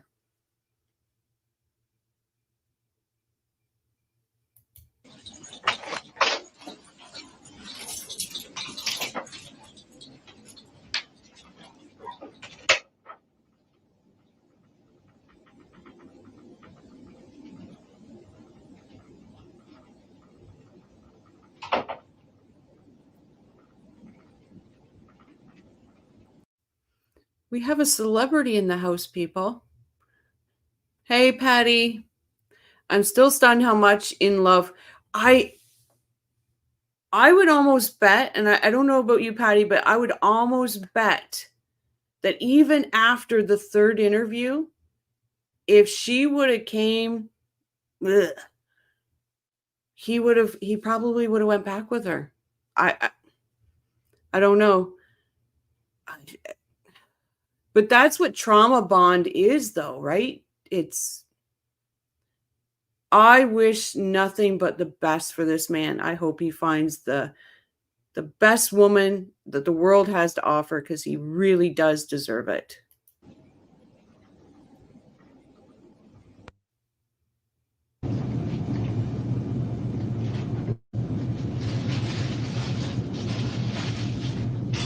Oh, sure. So excited to see you in here, Patty. Sorry, I'm fangirling out right now.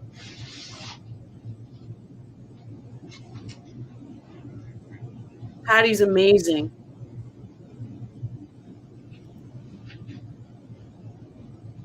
Yo.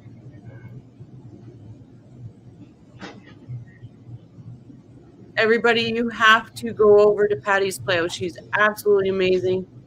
And the best investigator that I've seen on YouTube. So they had a claim in here. Wish the world of that man. Where do you want me to sit, man? You could just sit right here and I'll sit right here with you.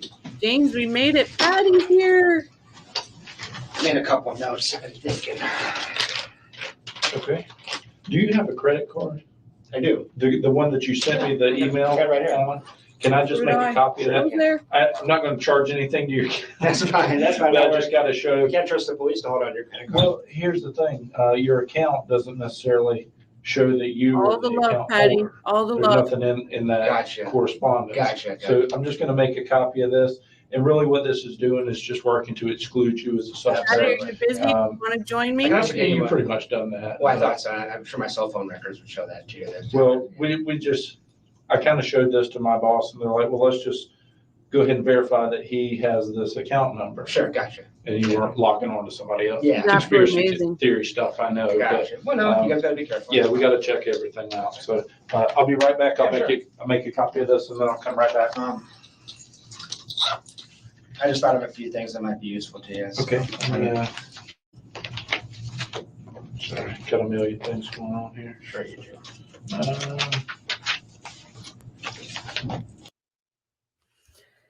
This part of the video bugs me a bit. And maybe, Patty, you can throw your 2 cents in here. Because I really didn't like Corey, the investigator. And I'm just wondering, he knows there's cameras there. He really doesn't mesh. I don't think he was feeling anything for Jeffrey. He didn't believe him or anything. But why did they sit him in the corner? They know where the cameras are. So it bugs me, this part of the video. Absolutely. I'll do it. Absolutely. I can't wait, Patty. That'll be great.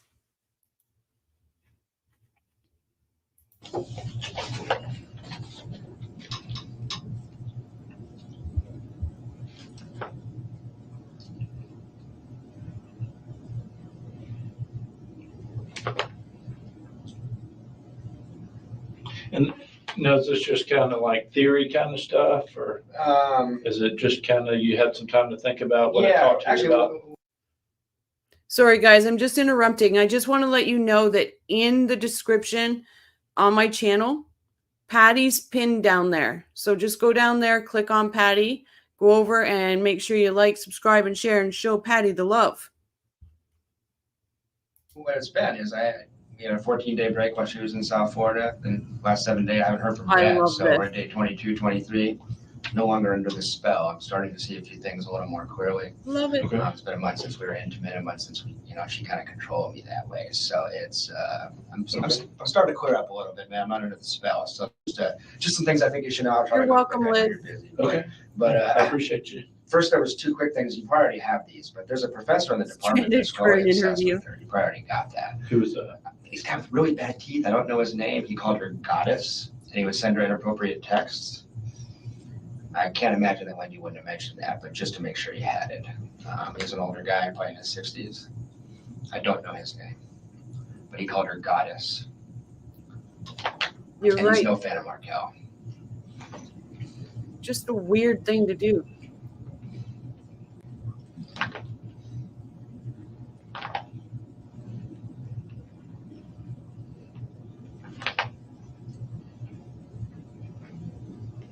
I think I know who you're talking about. I haven't talked to him specifically, but Yeah, seems unlikely, but I figured you want everything.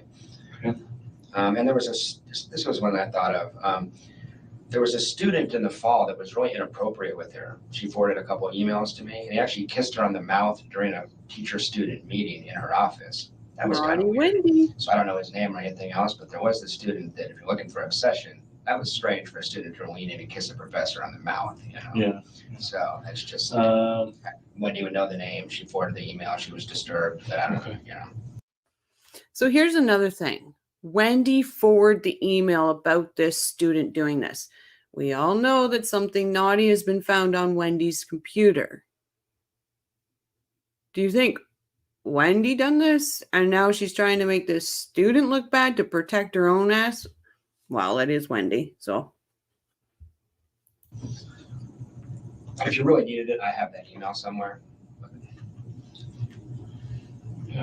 He is, but at this time they had already Mine's been- cleared him. cocky student try to pick up his hot prof. I don't know, but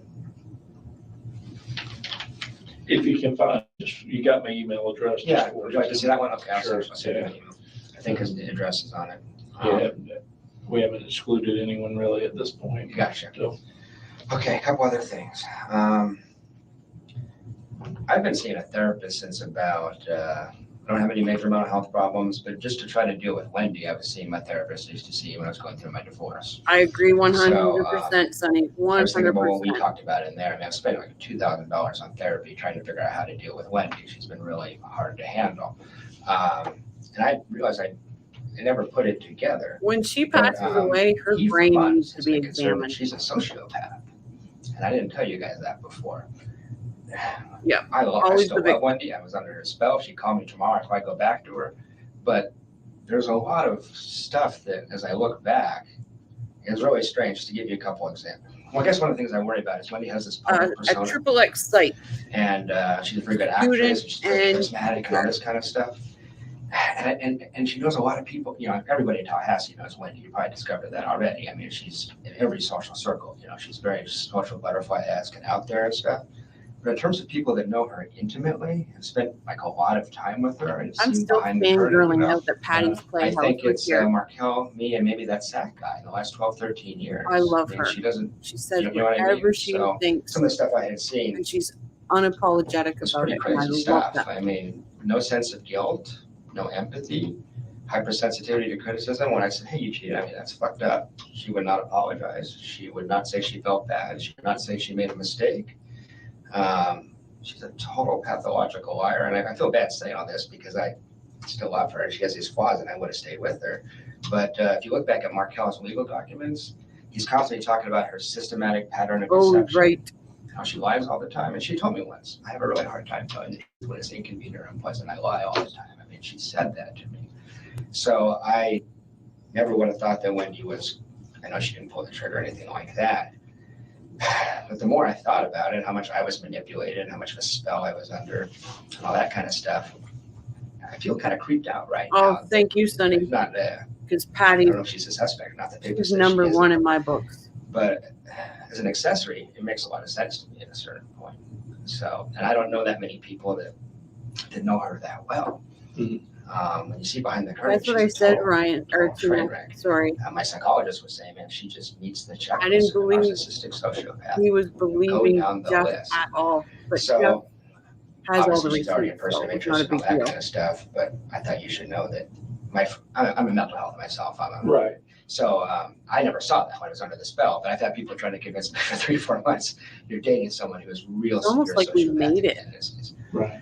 So high functioning and attractive, but still, bad. Yeah. So that's something I just thought I should tell you. Sure. Well, I just noticed that Markel, everybody's told me what a nice guy You should have Markel hooked is. him And I up thought with he a was Satan, dentist. because in our household, I mean, he's a psychopathic, stalking, emotionally abusive, controlling jerk. That's how Wendi thinks of him. Now I know. And that's her assessment of him. Yes. Do you have the same assessment of him? I did when I was with her because I didn't know. I just Just going to stop it there for a minute because honestly, everyone, Patty's Playhouse drive to Trescott and the liquor store, and where she even got out and walked, where she explained like the foliage and all of that, and how Dan was, and I hate to say this, and I know Patty hated to say it too, was like a sitting duck. It was so, I had chills when I was watching it because she was, it was just so much, but she took her time and did that for everybody. And honestly, it's a must watch, absolute must watch. believed her, Right. But no one else has. What I hear from everybody else is he's an arrogant dick. As far as Same here. academic, there's a lot of professors that are arrogant, Sure. But he's a good man. That's what I hear people saying. He was a Right. good father. He was a good man, and he was really Absolutely, upset with Tattle. Wendi. Starting to understand why. I mean, there's some timing things here. A I lot. hope this is all wrong, and you find some disgruntled student that shot him. I want Wendi and her kids to have a good life in South Florida. I still love them. I still care about them. I miss them. I'm pretty heartbroken over all this. But if you want information, He loved those boys. So we have this big fight in Gainesville. And I'm really confronted her. I'm really hard on her. I'm pissed because I feel like I've been conned because she's been calling me her boyfriend and all this kind of stuff. And I don't know exactly what the relationship was with Zach, but I found out enough that it was very clear that she was busted, that she was juggling two guys in some form or fashion. I don't know the details. Yeah. I got the impression I was boyfriend number 2 is why I was pissed. I mean, there's no picture on the Facebook page. I noticed there wasn't even a picture of me in her house. That's when I got really, really upset. I was like, come on, we've been dating 9 months. This is bizarre, you know? So I had it out with her in Gainesville. And then she went to South Florida for 14 days. The whole time she's down there, she's miserable and not that available. But we're talking about future-oriented stuff. We're talking about trying to get back together and desperate to see each other. It sucks that we're separated in this bad situation. I can show you the text, like, can't imagine my life without you. God, I fucking miss you. I mean, these are like exact quotes, you know. She gets back to town. We go on a date. And I said it was awkward, but we were holding each other. We're holding hands. There was a future orientation still. We're going to spend a lot together and work this out. That's what we had decided to do. And that was last Monday. It gets really strange from there, and it makes me suspicious. Maybe I'm just paranoid. But then on Tuesday, she called me at 2 or 3 in the afternoon. And she said, I'm locked out of my house. We're going to see each other that night. And I say, okay, locked out of your house. What are you going to do? I tried to get a key, but I probably need a locksmith. I said, oh, well, I'll come out and we'll just hang out on your front porch and have our date there. And she's like super sweet and friendly. And it's like everything was okay, actually. She was like, I would love it if you would come keep me company, see you in a little bit, call each other baby, this kind of stuff. When I showed up to yoga, and it ended up that she got into our house, we went to yoga together instead, and we just met there. When I showed up to yoga at 7, something was completely different. She was gone. I mean, and that might have been just her talking to her friend and says dump him and she decides it and that's it. It had nothing to do with her case. But I would be really curious to know if I was you, who she talked to between 3 and 7, because something happened where I seem to be irrelevant all of a sudden. And this is after 15, 16 days of her wanting us to, you know, let's just work this out. It just turned in a second. And then it gets a little stranger from there, actually. And this was Tuesday preceding the 18th. Exactly. And so I'm there. What point did she send you the email? That was that night. It That was memory. that Tuesday night. That was Tuesday night, which I suspect was already in her head because Was that maybe when she maybe came to a finalization that she was going to do that? She may have. I mean, I don't want to make this all about me. There's bigger things here, but I did notice some things. I mean, so she's done with me, right? Okay, I'm looking at her. It's not right. Something's wrong here. I walk out to the car, and it's really awkward. Small talk, you know. I can tell she thinks she's done. But she asked me if I was going to be here this weekend. Now she's done. Why should I shit if I'm here Friday? She asked me directly, "Are you going to be amazing?" She gets. And I said, maybe it's up in the air. Goes down the rabbit holes and she gets the information. I'm just going to stay here and not take my trip. If Wendi was willing to see me, is what that was about. But she was really interested. Oh, why is it up in the air? Oh, because, you know, at his end or something. Okay, well, okay, talk to you. And this was prior to her sending you the email. Prior to sending me the email. And the last thing I ever heard from Wendi, last words I exchanged with Wendi were, are you going to be here Friday? I just thought you should know that. It may mean nothing, but it was kind of strange to me. Then the no contact order was also kind of strange to me.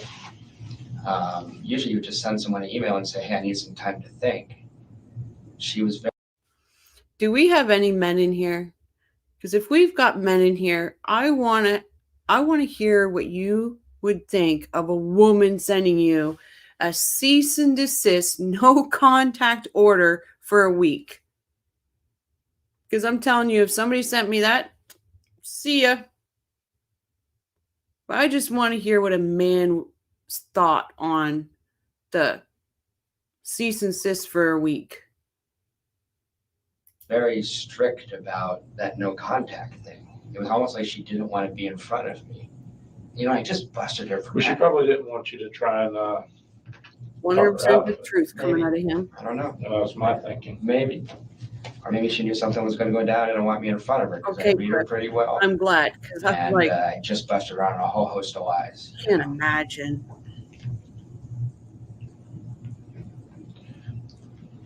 Okay. This probably sounds crazy speculative. I just wanted to give you the information. So that struck me as kind of strange. Oh, That I don't know if you bathroom guys have is seen really this yet. close to that room. You can hear the toilet all the time. This was just weird. This is just stuff. Have you seen this picture? Probably seen it in the media accounts. Mhm. I mean, if you look at that picture, my friends that have, I don't have kids, my friends that have kids show up and said, look how narcissistic that picture is. Who looks good in that picture? Not Wendy's kids. When Patty, if you're still this in comes here, out is it Thursday proven night, that she that takes picture this. was photoshopped by This is the one Harvey? that you said she was taunting you with, or Well, whatever, maybe. or you thought she My other was. friend, what the other speculation in the community, which is not for me, is like Wendy looks good, but this is a Photoshop picture. Her dad does photography stuff, you know. Mhm. So she looks I know. way better than normal in this picture. Wendy If you knew said you were going to be to off him of the she didn't media, want to talk to him for a week. that's how Wendy would want to look. God. So, that may sound crazy to you, but just something to think about.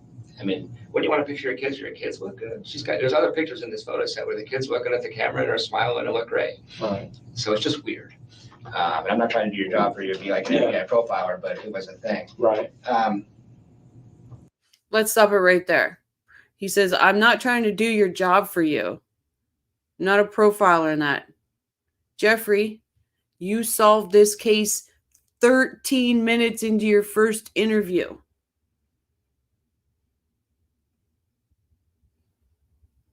That's all. He solved it 13 minutes in. He called who it was. You know, he was like iffy on Wendy. Not sure about the parents, but the parents, remember he said the mother was weird. She was rude. He done the job for them. I'm sorry. I don't know Corey personally, obviously.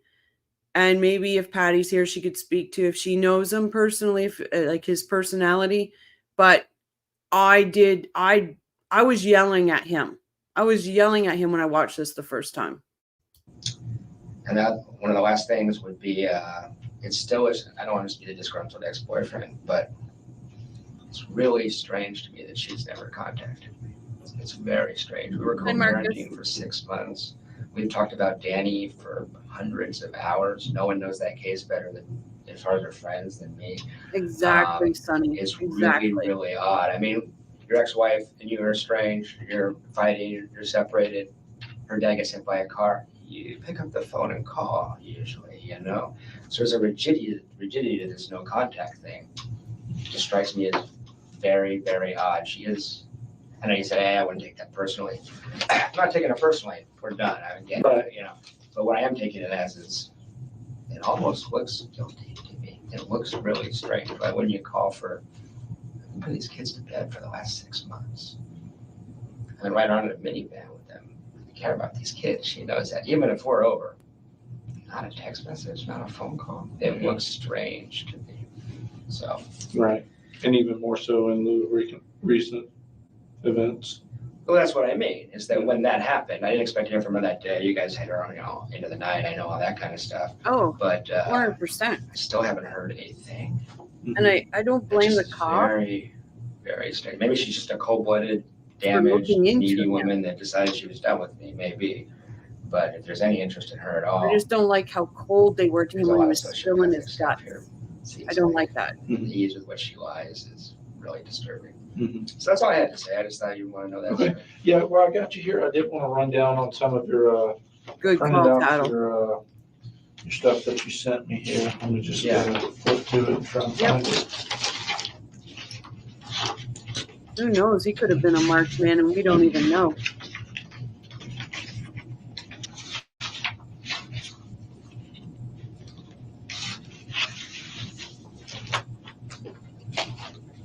Okay. And this actually is a little bit better to kind of have something tangible to look at to kind of see where you are and where you were going and stuff like that. Yeah. They're a little out of order because the one that cleared, but yeah. Okay, so this day's end was actually, even though it says the 18th, I talked to the clerk and she said you were there on the 17th. Yeah, Thursday night. Thursday night, which is what you said. Yeah. You know, so this is mainly done for exclusionary I got it. purposes. I'm not worried. So I got you here. And then when did this transaction occur? Like it doesn't have a time. Can you give me kind of more of a specific time? 100% on funny. the way That's what I there, said. so 9, 10 o'clock. He bugged me. Oh, he got right to me. I was equally as mad at him. Yeah. As well. No, I wasn't. That's a lie. And do you remember what time you got into the Days Inn? Before midnight. Let's think about it. I left here around 8. I wasn't going to drive past midnight. It might have been 12:15 or something. But I went from here to South and landed, average of 75 or something like that. And then Mm-hmm. $37 in gas. Then they On would have had more Friday. questions for him. Why you knew this, but you didn't say nothing? At Ayersville, Georgia. Yeah, that would have been somewhere between Atlanta and Tennessee. And this was actually on Friday. It was. Okay, so even though this one says transaction date, it was close enough to the 18th that it may not have went through until after midnight. It might have been 12:05. That's how I think that's how they thought of it. Well, That you he was just just said angry, anywhere between 12 and 12:15. jealous ex-boyfriend. Okay. Then you said you got out of here about 9 o'clock. Yeah, it was about almost exactly 9. Just as a thought experiment. I would have stopped in front of a truck for this woman. Mhm. I'm That's sure bad. 50-year-old guy who's dated a lot of women and just got caught into the spell. So that combined with just I think that's kind of unusual when you have 2 boyfriends. I think that takes a certain lack of I conscience. would have you know what I jumped mean? in front of a So bus for this How woman. easily she did that Mhm. just makes me wonder. I really hope she's not involved at all. Yeah, I mean, I don't think she is, but I mean, time will tell. I don't think she'd be directly involved, but as an accessory at this point, I gotta tell you, that's in my head. So I just wanted you to know that. I don't know. You know a lot more data than I do. Sure, yeah. Well, if you don't have anything else. Nope, that's it. I appreciate you coming in, and if you want to go ahead and send me that email, if you still got it. Yeah, I'll find that email. And then, like I said, you got my email, you got my phone number. Anything else arises, let me know. If you do have subsequent contact with her, Yeah, and you guys have a conversation that you think is of note, I'll let you know. Yeah, But let me know. I think we're probably done. If you need anything from me, let me know, but that's all I had. okay. All right. I appreciate you coming in. I'm going to pause that here to give people time. It's just discussing that Jeffrey asked for another meeting, and my title is not clickbait. If you have headphones in the third interview, Jeffrey says something, and I have never heard it until I put headphones on. Just like the stuff we found in Wendy's, you're going to hear it. I suggest headphones. Here we go.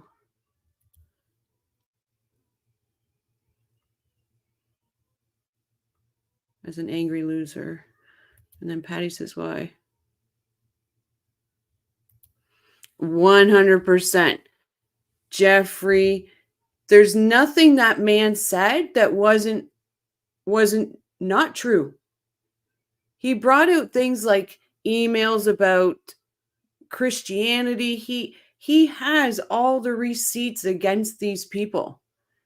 Like, who's going to come up with, oh, so I went to my girlfriend's brother's house. We sat in the hot tub and he talked about going on tourism, sex trades, going to other countries. That's not something that would ever be in somebody's head. They're not going to make that crap up. Like, the stuff that he has, I want to meet Jeffrey. I honestly want to meet him. I want to shake his hand, and I want to say, I am so sorry for the BS that put you through. Oh, regarding the Photoshop, because it's everywhere and everybody says that it's been Photoshopped, but I don't know if there's anything. Was there anything in documents that proves that it was Photoshopped? Or I know you've looked at these pictures more often than I have, so maybe you can see the difference. Because I know the one where she put, where she's in the suit. Like she almost looks, I'm not even going to say, because I almost said real estate agent, but I don't want to. But where she looks, but I know that one was Photoshop, but I'm wondering if the purple dress one was Photoshop. It's a nice teaser, but I promise it's not clickbait. It is there. Okay, you don't know, Corey. I'm hoping he's a really, really good person because he's just, he made me mad. Absolutely. He was saying it as, and you can also see where at points he was still trying to protect Wendi. And you can't blame him. If you love somebody, you're going to try. But you can see in this third interview, gloves are off. Gloves are off.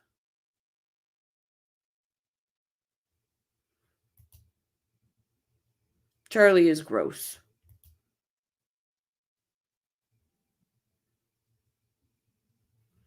Yeah. Okay. So yeah, I was, because I don't want to say something if it's not true, because I kind of got myself in a little trouble on Patty's channel the other night because I accidentally forgot to put a question mark. And the one person that I really admire, Jared, clapped back on me in a very polite way. He wasn't mean, but I did feel like a scolded little girl. I was like, I'm sorry. Okay, everyone, going to start this. I will let you know when you absolutely need your headphones on. And I'm putting mine on right now.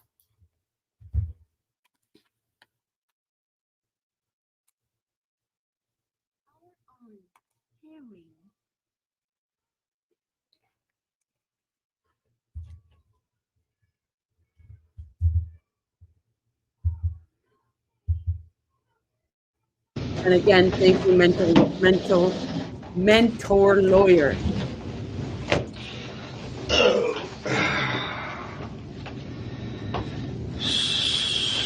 So Oh no. Aren't you? it was Jeffrey or Jeff? Jeffrey. J-E. R-E-Y. J-F-F-R-E-Y. And it's L-A-C. A-S-S-E.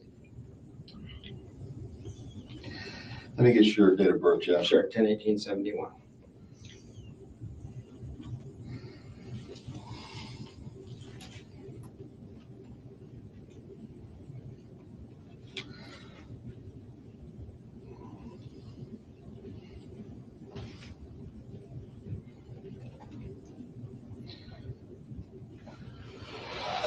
Okay.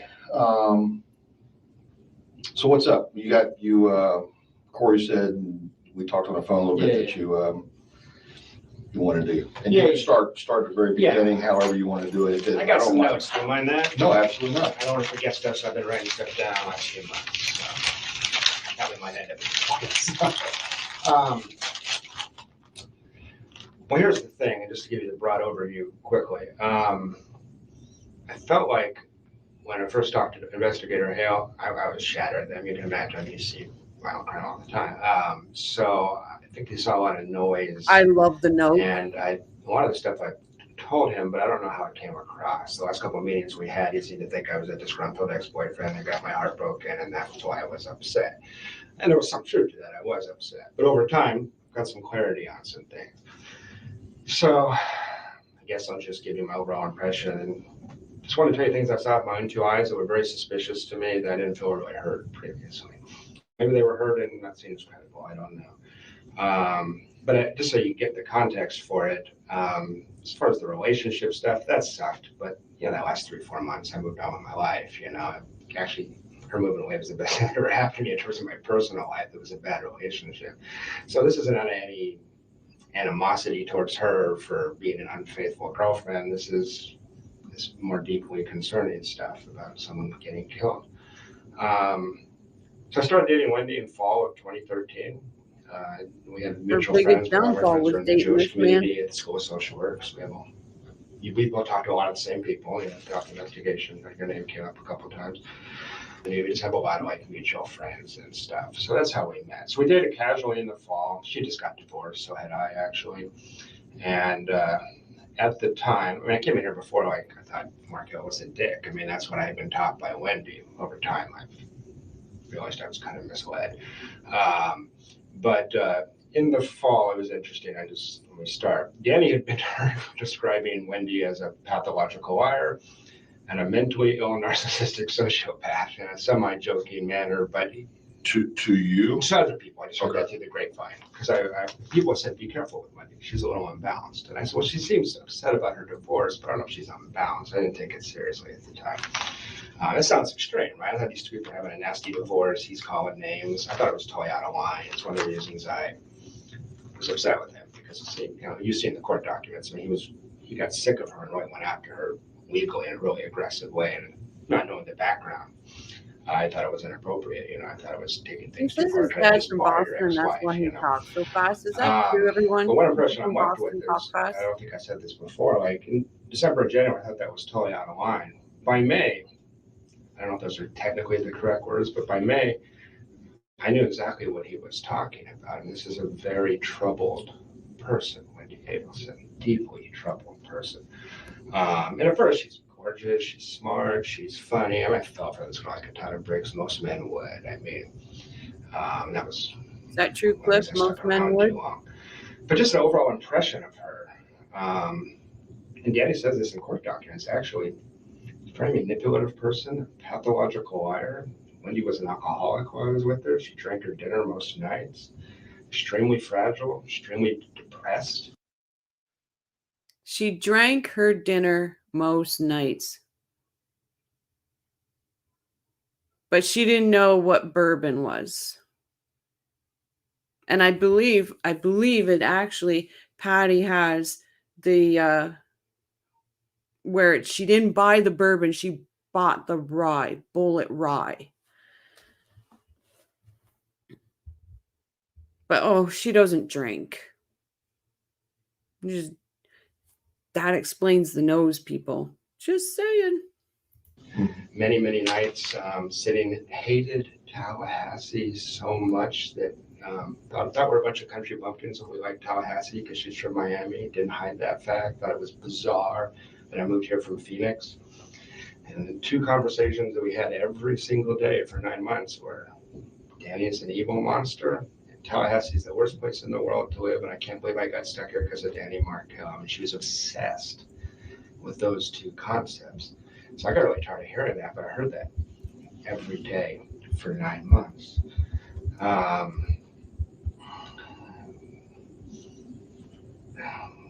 Wendy's very manipulative in that she plays the victim very, very easily. Whenever we got into a confrontation, for me, very sad that I work with DV victims, women that have been raped as a social worker, all that kind of stuff. So I'm a sensitive Mr. Rogers kind of guy. So it's a very easy way to manipulate me, or Markel for that matter.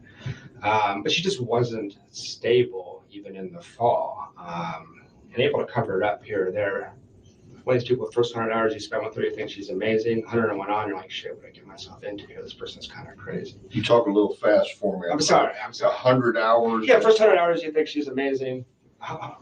Then after that, wait a second, there's some tremendous flaws here. So she puts up a very good public face. It's but as far as seeing stuff pertinent to the crime, I met her brother Charlie when I was down there in Miami for Immokalee. You may recall that I said I found him to be a very strange person, very aggressive, verbally. He takes sex tourism trips to South America to have sex with underage prostitutes. Wait a minute, back up a second. Yeah, he takes sex tourism trips to South America to have sex with underage prostitutes. Sex tourism. Yeah, Okay. Yeah, South America. I'm kind of a sheltered guy. Poor Isom. Almost had a heart attack right there. He's like, whoa, what are you talking about? But do you see the difference between Isom in this interview than the other one?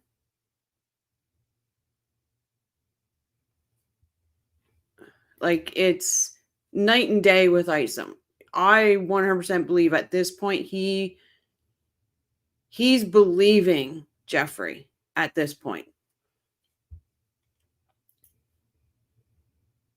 Now, maybe they had more information at this point where it was leading towards the Adelsons, but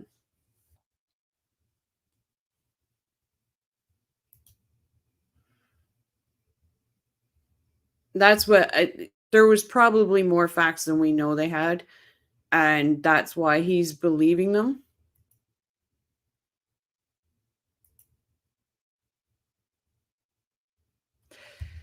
That's a good question. I couldn't say yes or no to it.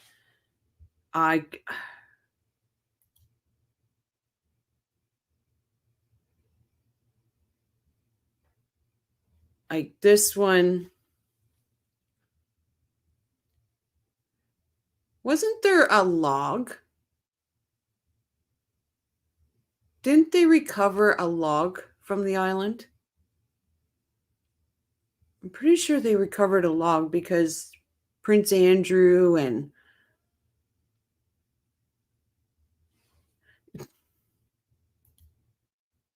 no, you're right. He wasn't. He thought he was that level of person, but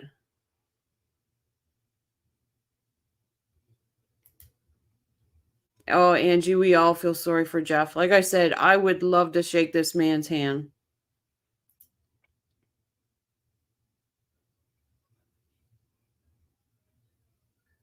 Yeah, and that's what I thought, Life. There's a log. The flight log. Because I think that log was the reason that Prince Andrew had to come out and say something.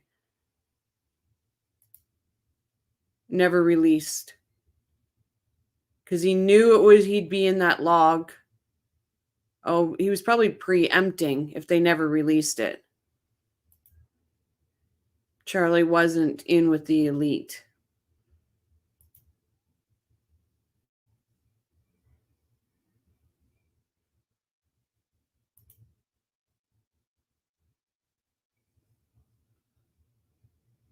Oh, it was? Deborah, are you saying it was released? I'm going to have to do some searching. Okay, sorry, I'll put this back on. I just wanted to answer people's...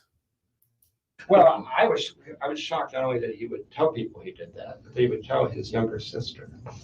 That was strange to me. Very odd. And there's this odd dynamic between them. The whole family's real weird. He talked in the hot tub about punishing a girl by anally violating her in front of Wendi and I, like bragging about the fact that he'd hurt this girl because she had got him in an uncomfortable situation. So he came off like an offender to me. He came off like a, okay, kind of sociopathic. Like, this is strange. He just met me. He's telling me this. It was really, really weird. He's more than he in his mind. Yeah, go ahead. I know. I'm just trying to rein you in a little bit so I can make sure I get it right. Yeah, I do recall something about a hot tub. Yeah. But I think it may have been something I read from Corey Hale's report. It might have been. Yeah, I talked to him. But are you saying you're in the hot tub after the Immokalee Yeah, exactly. Retreat? Exactly. We went I from wouldn't have Immokalee to wanted to Miami be in and that hung out hot with tub. their brother. Okay. The first So you're in Miami at his place, I Yeah, guess? exactly. It's very well. It's got a really nice house in Miami Beach area. Miami Beach. Yeah. Okay, so you're there and you're in the hot tub. Yeah. She's in the hot tub. Yeah. And the brother Charlie's in the hot tub. Yeah.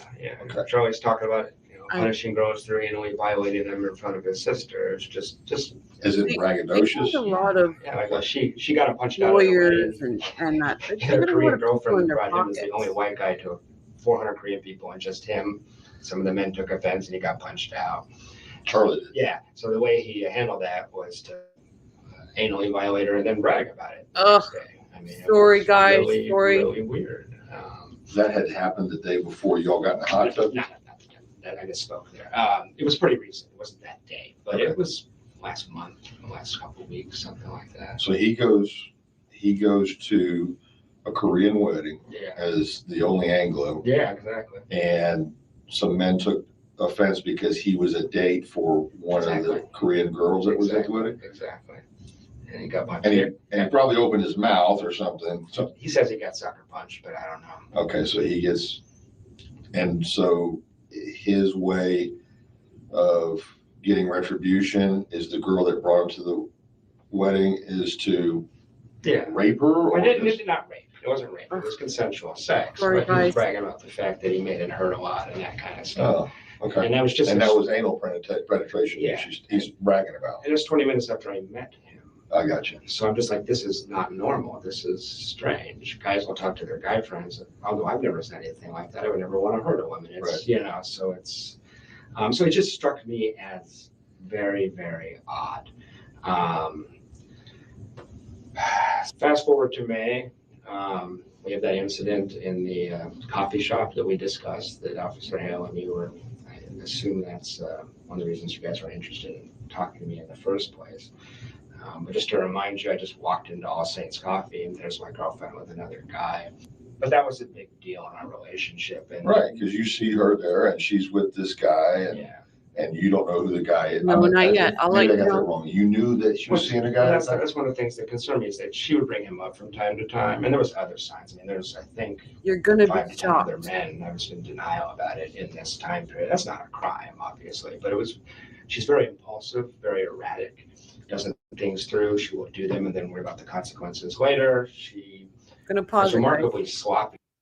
And this is where I say, if you're willing to talk to your sister in front of your sister about this stuff, makes me question some of her research of her 2 characters in the book.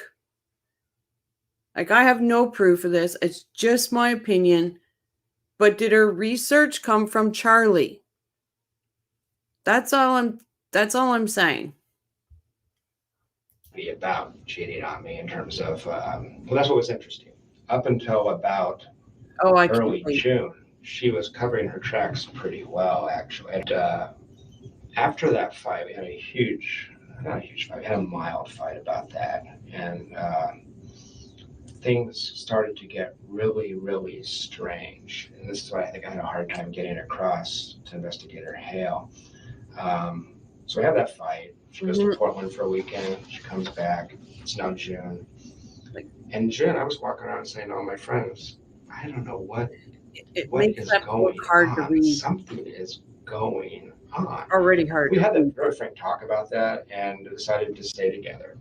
She said, it's one guy.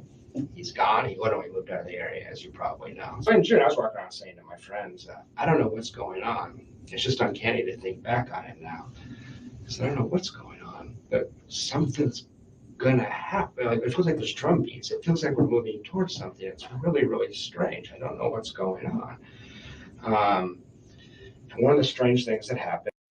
Can you imagine how your body is reacting so strongly against something that you can just feel it? Like it's like a vibration through your body. Like this, he's very intuitive. Very intuitive. And we had a trip to California scheduled to see my parents the week that Danny was killed. And in early June, she rescheduled that trip.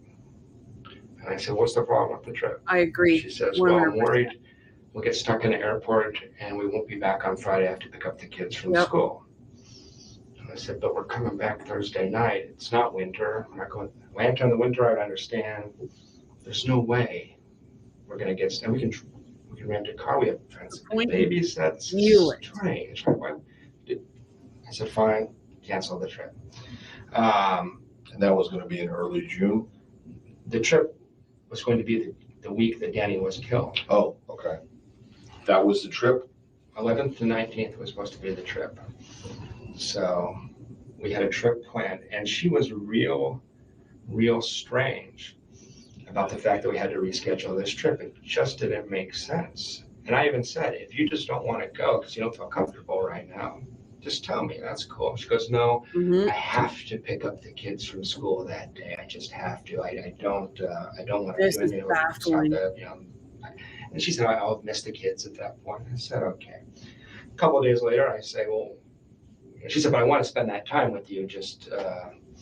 I was leaving for Tennessee on Friday. And she said, I want to spend that Monday through Thursday with you. I said, great. You want to go to St. Augustine? She loves the beach. She hates Tallahassee.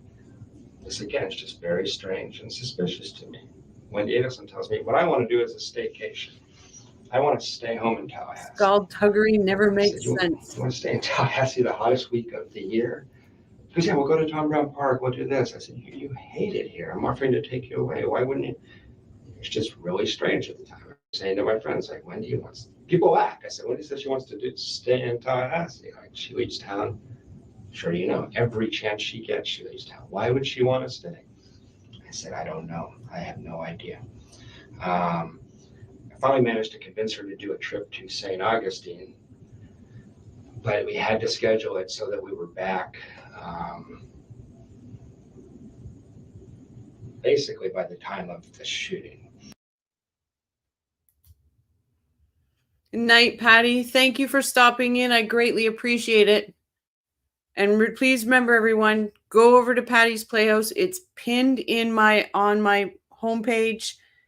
Please go over, like, subscribe, and definitely watch the Trescott Drive. I believe, Patty, you did a Trescott Drive and a walk. Or did you drive and then park and then walk? Because I know you had your umbrella. But Patty is absolutely amazing.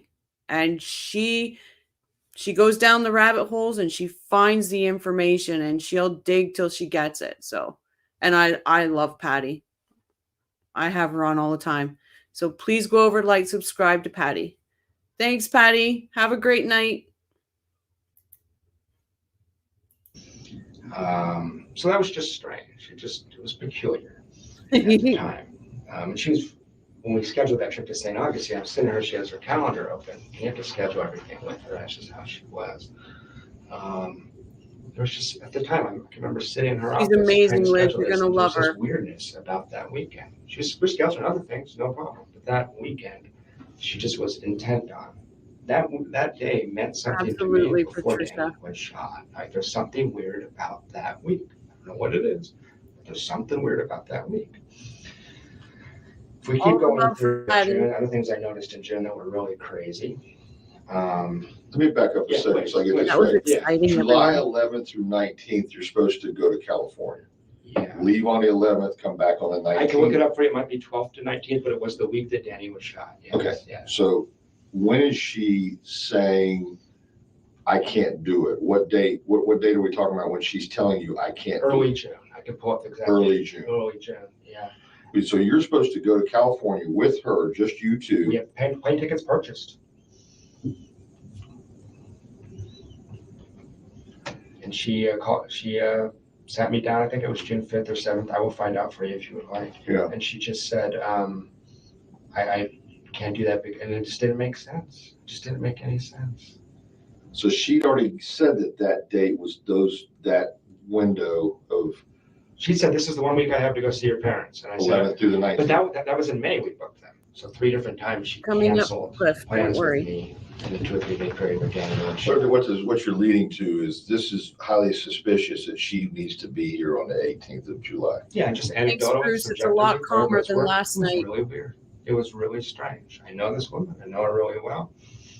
And there was something at the time. I kind of censored myself. I've got my hand slapped a couple times tonight. It's just really. She'd never done anything like this before. Well, she had canceled and recanceled, and she did that all the time. Completely disorganized person, but it usually made sense. It usually had a reason, and usually the reason was something about court with Danny, or her parents wanted to come down to South Florida. Every other time, but this, I understood. This time, I was completely puzzled. It didn't make sense. Absolutely, Patricia. And it was very, very strange. Okay, so she cancels this trip to California. Did you go anywhere? No, of course you did. You were okay. Wish I had. Yeah. And so what happens to these plane tickets? Her ticket, I have no idea. So she bought her own? Yeah, we got separate plane tickets. As a matter of fact, I don't know that she did buy a plane ticket. Oh. But she told me she did. Same airline? Same flight? I can find out for you. I can send you my reservation. Because we had a discussion about getting our seats moved together. So I think she. Can you imagine how much this head would be spinning? It wasn't discussed any further? I can't recall. Okay, so that's the first thing. In early June, she says, Jeff, I got to be back on that Friday, the 18th, Exactly. to pick up the kids. I guess that's going to be the first of her week with the kids, Yeah, maybe? she gets the kids back after having, because they went to 7-day schedule in the summer. Right. And she's, I miss the kids. I said, Oh, me we'll be too, life. back. Me too. I said, you don't want to go? Just tell me I don't want to go. No, I want to go. I just got to be back for the kids. There was a special.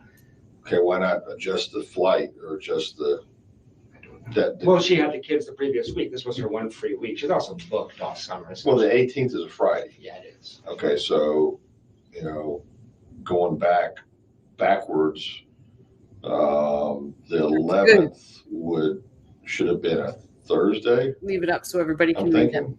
I can look it up, but it just wasn't. She was booked week by week throughout the summer. She doesn't even have any school stuff, right? I mean, I don't know if you're off during that No, time. I'm completely off. She has a lot of obligations to her parents. Her parents want her down in Miami every chance she gets. So all Very things good, counted. There's Patricia. parents. All right, So three different occasions. This at the time it's like, what's going on with the 18th of July or the week of the 18th? What is this? I don't understand what this is. Okay, so the first thing is the California trip, and it's next. Yes. Then you want to take her to St. Augustine, She because and she wants to stay, and that's just bizarre. But did you ever make plans to go to St. Augustine? Yeah, so a week later, love. again, we sat in front of the calendar, and it was really strange. There was this hesitancy about that weekend. She says, I'll go to St. Augustine, but we have to be back early on Friday. Early on Friday. Early on Friday. What is early on Friday? We were going to wake up and come straight back from St. Augustine, so we would have got up at 7, been here by 9 or 10. Okay. She had picked the kids from school till 4. It didn't make sense. Okay. So I said fine, and my thing was I was going to drop her off and then drive up to Atlanta. I was going to drop her off and go. So that was just strange. It just stuck in my head. Like what? Because your trip to Let us your have it, friend up in Patricia. Tennessee, what was the date you were supposed to I go? was supposed to leave at about 10 or 11 a.m. on Friday the 18th. Okay. Because I was supposed to the original trip was to go straight to Atlanta, stay the night in Atlanta, then go up to Tennessee the next day. So I was supposed to leave here at 10 or 11 and get there at 4 or 5. On Friday afternoon. Friday afternoon. Yeah, Okay. that changed. But that was the original. No, because you left on Thursday. Yeah, I did. All right, well, let's jump to that so I can fill in this blank. Yeah. Why did you leave on Thursday? We'd had a huge fight in late June. I discovered some other cheating. I was very upset with her. And she had sent me in, had sort of broken up, basically. But she put me on a 7-day hold. Oh, yeah, Yeah, okay, I remember that. She sent you an email or Yeah, something? exactly. So the night before, I was so upset. I was just like, fuck this, I'm going. I could get out of town. I was Watch upset. when I'm done. But that's something my friends have said to me that I've never said this, but my friends have said, Jeff, sometimes it's hard for me to see this clearly. They can see it. I love Roberta Black. Jeff, you do realize that if you left Friday at 11 a.m. for Atlanta, what this would have looked like, you would have been in custody. You're really. Now, I'm not saying that, but some of my friends, it was like a clumsy attempt to take attention off her, put it on me. I'm not saying that's true. It sounds a little far-flung to me. It sounds a little clumsy to me. But she knew exactly when I was going to leave. I'm a late riser, and she didn't know I changed my plans, obviously. So I'm glad I changed my plans. I wouldn't blame you guys for being a little more suspicious if you didn't. I mean, if I leave at 11, you just see me driving north 10 minutes after Danny showed up. So that looks suspicious to a lot of people. I know it makes it sound like a criminal mastermind. It may sound crazy to you, but that's what my friends say. So can I go back to the stuff in June? Absolutely. Friends make good sounding boards. Questions you want to ask? I know I talk fast, and Just a little faster than I'm used to. my dad's from Boston, so I'm an adopted Southerner, but I haven't slowed down yet. So in June, these are just my impressions, but there was 5 or 6 times in June I'm playing with the kids. We had a good family life, terrible romantic relationship because she was cheating me all the time. But I'm home with the kids with her, nice family life. You at her house out on Every time, yeah. Cameron. Exactly, off Aqua Ridgewood Lane, yeah, nice house. So 4 or 5 times in late June, I'm playing with the kids, reading them stories. I was very close to Ben in particular, spent a lot of time with those children. I looked out of the corner of my eye, and Wendy would be in the kitchen crying for no reason whatsoever. And at the time, what it looked like to me is she's like taking it all in, and she looked like she was grieving something. And I would say, what's wrong? And she'd say, nothing's wrong. Or make up some bullshit story.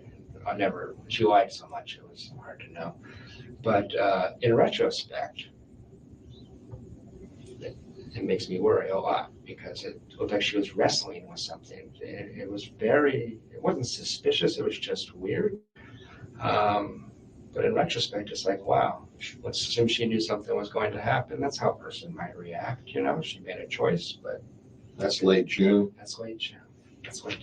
So I'm going to stop it there because she's standing there watching him play with the two boys. So we could look at it as, she's already grieving Dan. I call BS on that. To me, I think she's testing her acting skills.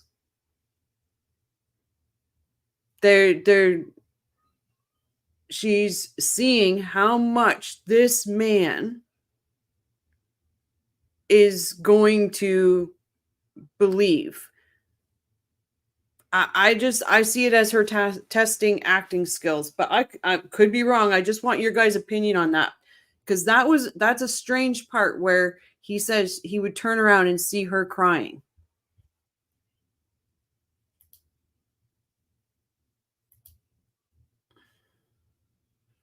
Okay. I wonder if there were...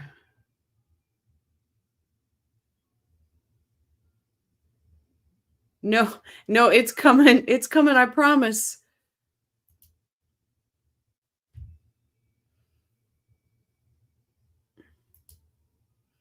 Yeah, so I don't know how to take that in about him turning around. Now, a lot of people probably will say because he does have a similarity to Dan. They look somewhat, a little like, not really, but they do. Is she picturing Dan playing with the kids and she's mourning her life? Is she mourning the fact that she's chose that Dan's not going to be around no more? Or is she just testing her ability to show emotion? She had been coming to the realization that this guy who loved her children and was not going to be around much longer because that wasn't part of the plan. Maybe, but that would imply that she had some feelings for him. Right? I don't know if Wendy's able to have feelings.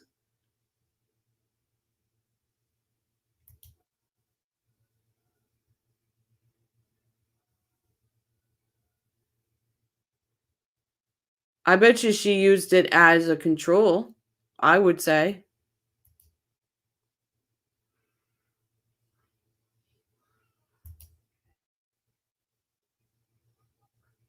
No, I agree, Life. That's what I mean. I don't understand where she would be crying to the point where he thought she was crying.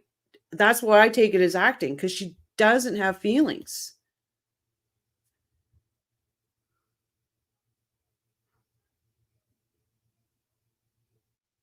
So she had feelings for him as a babysitter then, as a nanny in Tallahassee.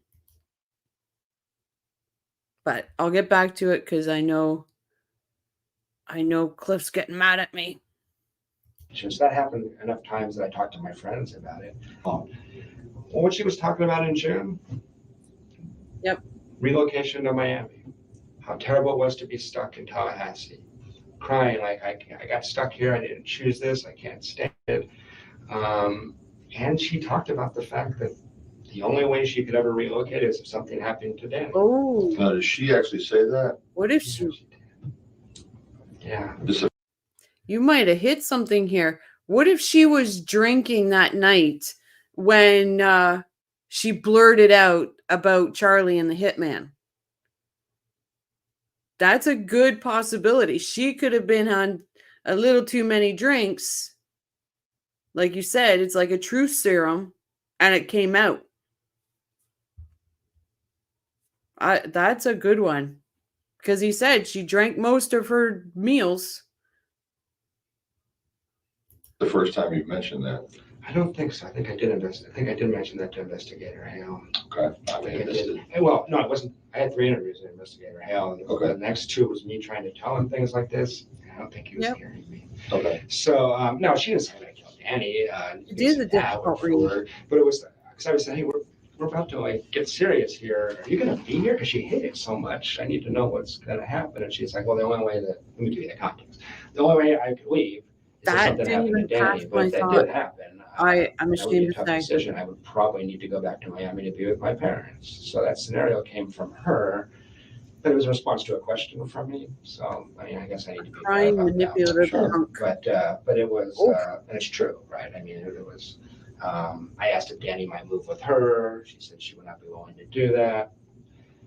But she was talking about that. She would not be willing to do that. No, she didn't. Well, Danny had job offers from all over the country constantly, and she didn't want to live in Houston or St. Louis or things like that. I mean, she was miserable here. She was here just because she came with Danny. She didn't like her job. She didn't like the area. She didn't like split custody.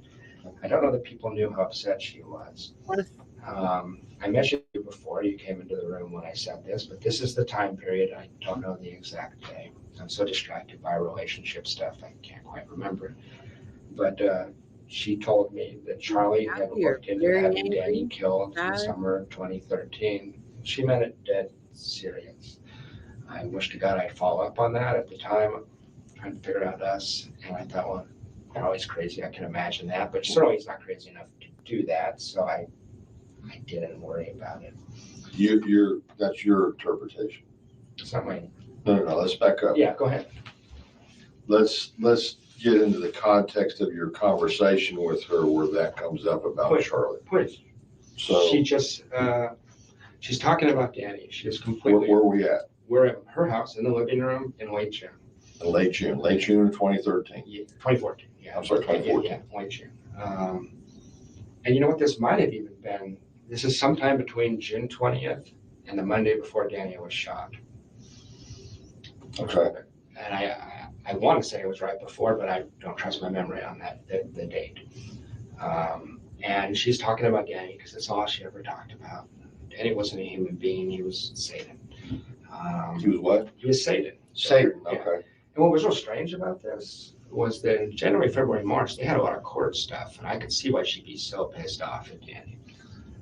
Danny had calmed down. He liked his new girlfriend. The judge had read him the riot act in court when they went to court the one time and told the other attorney, you need to calm your client down and stop having your client write his own legal briefs. I'm sick of reading this crap.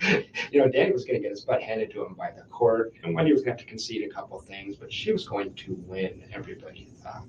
And he had calmed down. He really had. So I was trying to say, hey, we could talk about Danny a little less. Danny's chill. Danny's happy with Amy. This is good. This is good for us, you know? I was starting to see Danny a little more realistically at that point. So she's in the middle of these conversations. She's just ranting and raving about Danny. Very angry with Danny. She's very sensitive. And worst thing you could do for Wendy is point out that she's not perfect. And that's what Danny represented to her is, he said, you're a liar. You know, things like that. Anyway, she just comes out of the blue and I said, well, I just wish something, I can't remember exactly what I said, but I was like, you know, this isn't going to ever be fixed in the way you want it. This is, you're linked to this man for your life. You know, there's no fix for this, but you have to fix what you think and feel. And she said, well, you know, Charlie did look into having him killed.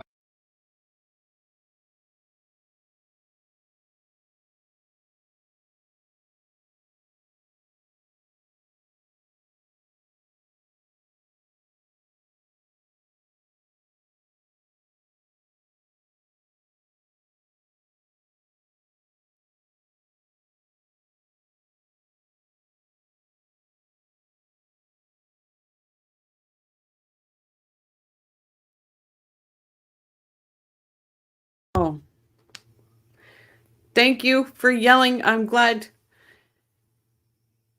He's an empath. Like he's anybody like, and that's why Wendy targeted him. You're targeted because of how easy it is to manipulate. You can't manipulate an alpha. She would never date. And that's what Dan was. Dan was an alpha.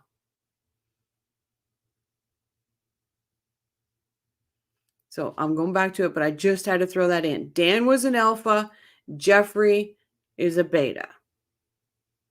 And she couldn't do what she did to Jeffrey to Dan, or they probably would have been married. Last summer, said it would cost about $15,000.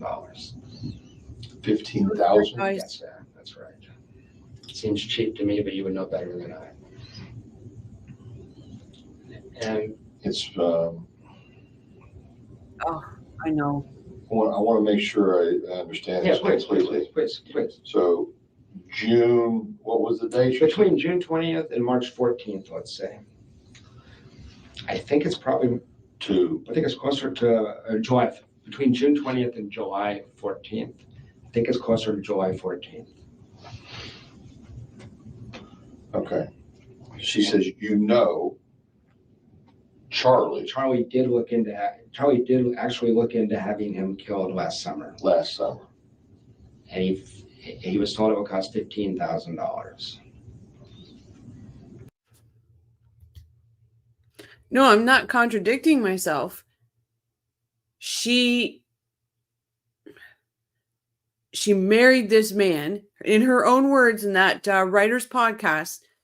She married a man that she lacked love for because he would make a good father for her children. That's what she says. She cheated the system because doesn't love disappear when you get married?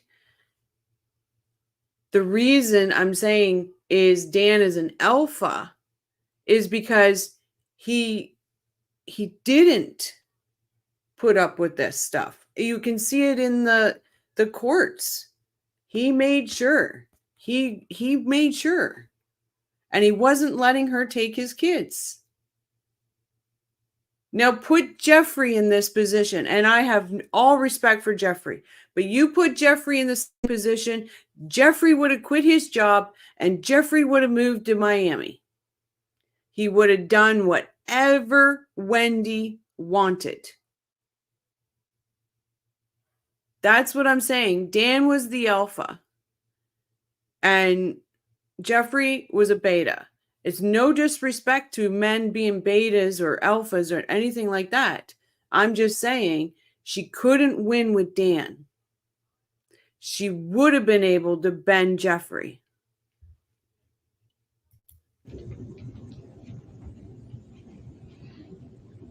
And one of Charlie's This is just paraphrased, but I want to make sure I understand. Yeah. Charlie did look into having Danny killed last summer.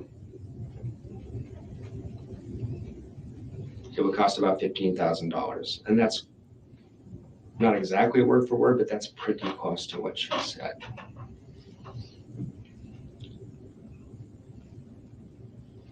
Wish to God I had followed up. And I'm good. How do you respond to that? What do you say? What did you say? I changed the subject to us. I was interested in working our relationship out. Did she ever bring that up again? No. Never again. But what worries me is that the speech pattern, not to be, I'm not trying to play FBI profiler here, but It's kind of like I told you half a truth instead of half a lie. that's how she lies. That's exactly, I'm sure you've got that on anyway. So it doesn't have the impulse control just to say nothing in high stress situations, but gives you this half-assed version. Yeah. So I thought about that a lot. But you do remember the amount is 15,000? I do remember that. Yes, he would have. No further than that, nothing else. There's nothing else. I wish I followed up. I beat myself up about this. No, you didn't. What am I gonna do? Call you guys? Say my girlfriend did something crazy? I don't know. No. The thing that worried me about Charlie is he has a very close friend and goes on these trips with him, who's ex-special forces and is known for being kind of deranged. And I thought that guy was done by somebody who knew what they were doing. So I told you guys that already. What's his name, though? I never got the name. I don't know. I assumed you guys investigated it. I don't know. He's a tatted up, known affectionately as a deranged guy. Guy just didn't come back the same like some of these guys do, unfortunately. But he's a close friend of Charlie's. It's on his Facebook page. That's what I told him was to get her hell. Okay. when I heard the crime occurred, about 12 hours, I was shocked. And then as I'm driving up I-75, in my head, I was like, holy shit, Charlie did it. He got that guy. I can't remember his name. You're saying this guy is on Charlie's Facebook page or was? Was. I don't know if he is. Okay. These are really smart people. I wouldn't be Facebook friends with them anymore if any of this is true.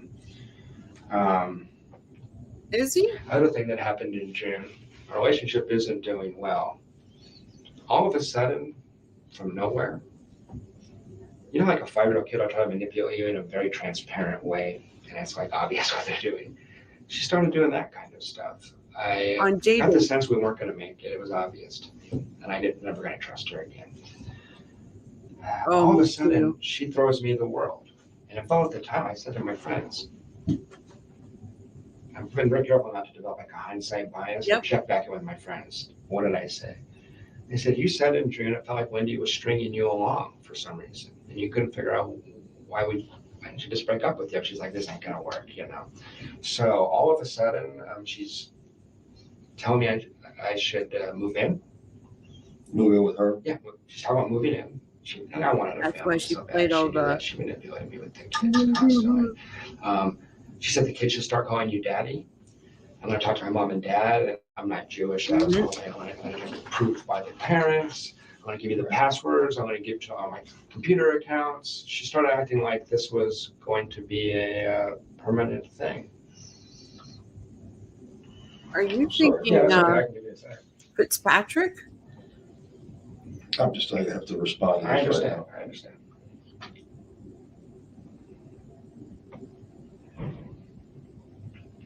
It's coming, I promise.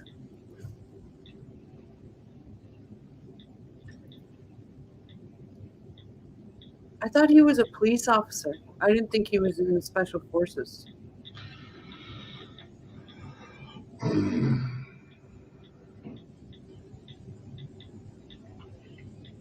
Yep, me too.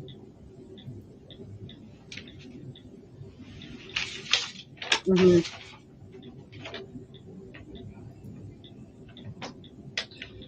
No, she wouldn't have.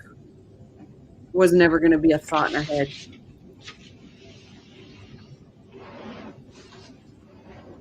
Okay, that'll suffice for a while. No problem. So just at the time, I felt like I was being manipulated. I couldn't figure out why she wanted to keep me around. It was really strange. Just all of a sudden, here's the world. Just all of a sudden. Well, that's why I said over it the wasn't top sweet. Fitzpatrick. He's been on Jeff, I'm SBS quite a confused bit. about this timeline here. Yeah, Maybe but- we should try to get that. Yeah, okay, go ahead. Okay, where's this week off? What That's is in it? July. I've been going. Okay, I've been going in order. okay, So we're still in June right now. okay. Well, so we're I in, like Brian Fitzpatrick. but this comment from late June of the 20th through the July 14th is before or after what you're telling me now? I can't remember exactly. It's my fault. No, it's okay. No, it's not a fault. I can't remember. I want to be as honest and accurate as I can. Sure. I think that's the Monday before he was shot, but I can't be certain. So this would be preceding that. Preceding, okay. Preceding that. Okay. Yeah. So it was just all strange. These are just my impressions, but it's like, what is going on? It just didn't make any sense. It was just really strange, erratic behavior. She wants you to what though? Well, I was threatening to leave at this point. Okay. So, and I guess if I'm putting on my cop show hat, I'm wondering if it would have looked weird if you break up with your boyfriend and then a week later someone gets shot. You know what I mean? I don't know. Not far off. So Just as soon as Isom gets up mid-to-late and June, leave, you're going to hear it. She went down to South Florida. She came back. I could tell she had cheated on me. I was very upset. Doesn't that make It's very sense? obvious. And we went to Gainesville, June 27th. She accompanied me down there for a work trip. Okay. 27th. Yeah. Smarter than a whole lot of them. Together. Tried to thing was she was going back to Miami for 2 I weeks. didn't As soon know as we it. got back, That we was drive the back to same guy Tallahassee, too. then she drives down to He Miami with tatted her up. mom. Oh. So In that the was the, pictures. the mom has to come up to take with her because she's not allowed to go herself. I knew it was the worst time in the world to have a fight. I just finally lost my mind on her. Right? So only reason this is relevant to the investigation is it precedes this crime by a couple of weeks. I did not Oh, touch her. I care did of not that call little her kid. names, but I Thank you lost so my much, shit on Liz. her. I told See her you soon. exactly how upset I was. I chewed her ass. She decompensated in a way that I've never seen an adult do before. She ended up in the fetal position, sobbing like a 3-year-old. So I was really upset, as you can imagine. I mean, and put me with the kids on Mother's Day, and the next day he's really upset. So anyway, I was pretty angry with her, and you may have seen the email. She actually was manipulative enough. They ended up apologizing for that. Because, Was this on her Gmail account? Yes. There's a lot of. Other investigators have looked at those. Gotcha. And so I'd have to figure out which one. Yeah. And I'm just saying, if you see it, it's a little bit. I just didn't know if it was her Gmail account or her work account or a different account. Yeah. If I want to go back and look at it, I'm gonna look at the Gmail. Yeah, it's just Gmail. It's on Gmail. Oh, thank Did she you. give a It's a lot reason? calmer than last night. It's deeply Or the important night that before. she be perceived a certain way. No, did she give a reason why she was having multiple sex partners? Not a good one, no. I mean, she said she didn't actually. She said she was very upset by my behavior in Immokalee when we had two that you or I would probably consider normal range, uncomfortable conversations for 30 seconds. So she said, I was afraid in Immokalee you were going to be a jerk. I was like, I said, could you please be more considerate to me? That's literally all I said. She's a hair trigger. I think she didn't want a boyfriend is my suspicion. I think I was awful helpful with the kids and stuff like that. Okay, I got you. Yeah, I think I she was a tried to use me nanny. as her. Okay, let's narrow this down. Yeah. Okay, June 27th, you're telling me is the date that you're in Gainesville and you have this blow up. Yeah, we have a total blow up. Okay, so is the comment about Charlie and the 15 grand after that? It is after that. Okay, so we can narrow it down to the 27th. And Yeah. after. You know what? I just want to be as conservative as I can, but I'm almost positive that was July, the Monday before he was shot. If I had to bet money on it, that's where I put my money. Okay. So when I was talking to her about that, I was struck by how cold and callous and basically sociopathic she was. Here I am, I was crying, I was very upset, and Which other I guy? said, you're not a sociopath, you must feel bad about this on a certain level. And she goes, I don't know if I'm a sociopath, I don't feel bad about any of this. You're probably thinking Has there ever Daniel. been a confusion about, Her other boyfriend? Okay, I don't think so. Jeff, I'll just be simple, Yeah. Elementary terms. Jeff loves Wendi, Wendi loves everybody. You see what I'm getting at? No, that's what You understood her that she was supposed to be strictly with you? yeah, just from March on. Before that, And right at that moment, Isom got it. Isom got it right at that moment. Jeff loves Wendi. Wendi loves everybody. Not that she loves everybody, but she's all about making sure she feels good and she's getting all the attention while Jeff is getting the scraps. I knew Right. knew what she was doing before that. March on, I've been to 50 dinner parties where I'm introduced as her boyfriend. She took me out in public constantly. Continually. Give me a minute here. Yeah. You need something? If you have water, I'm Yeah. going to Headphones on, people. Headphones on.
Did you hear it?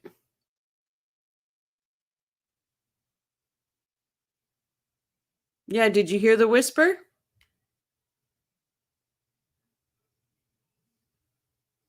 Says, she did this. And then there's a lower whisper, and it took me forever to figure it out. And I think I've got it. It says, I can't help now.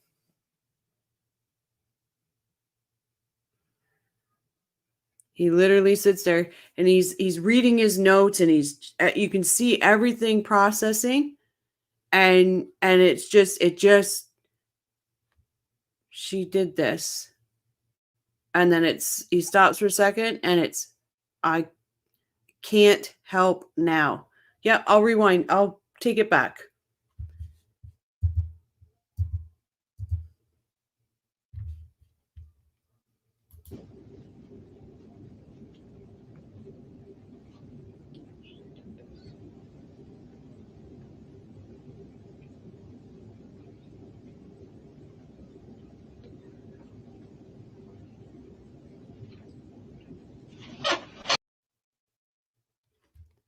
It literally sounds like he says, I can't help her now.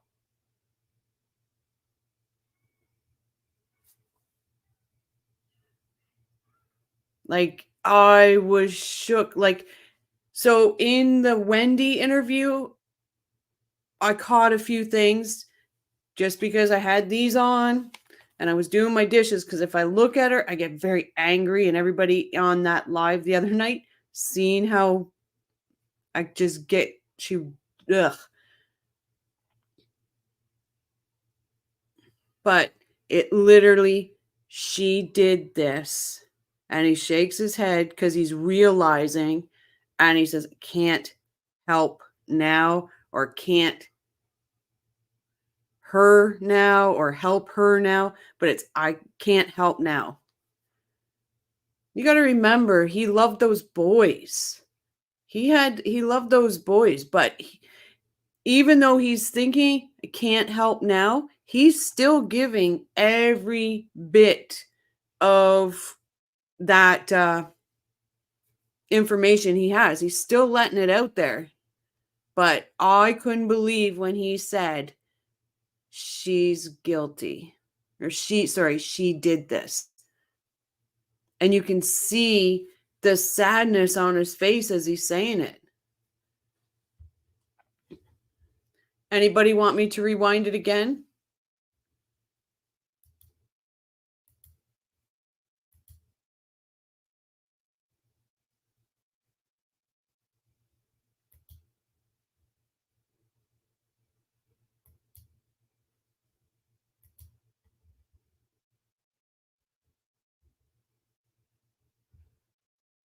Slow it down. Let me see if I can.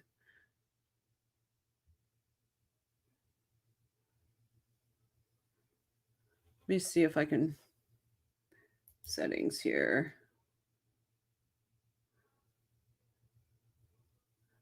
Playback speed. You're saying 0.75? Okay.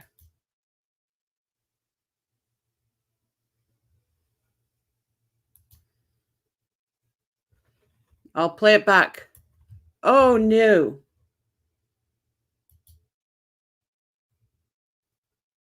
Sorry, I hit the wrong one. Crazy. My therapist, you go in that house, it's hard for me to believe she could,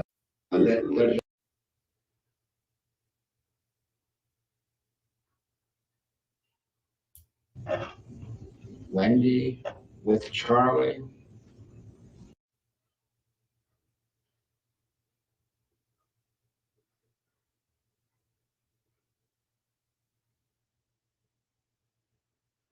Oh boy, did I ever mess up, guys. Sorry. she said after the crime, I talked to her 3 or 4 times. She said, I love. I forgot to timestamp it. Sorry.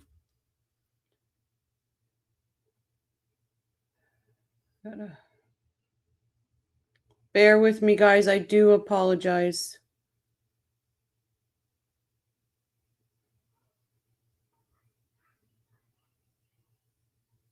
I'm still there. Caller. Let's be back here.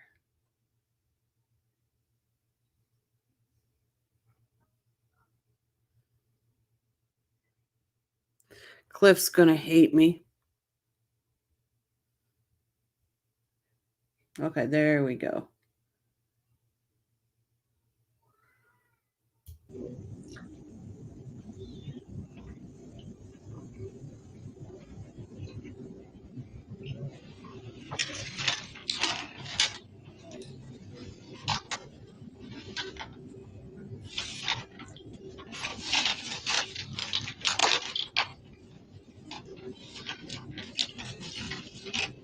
Sorry for the delay, guys.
What do you think? I honestly think he says can't help now, but like I said, I could be wrong. But clearly he says she did this.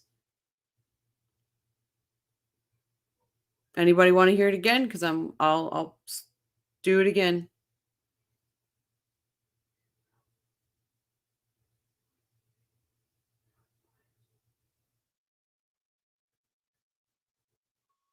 Do you want me to lower the speed a little bit lower? Try that. See if we can make it out. We're like the crime fighting crew here. Breaking codes. Too late now.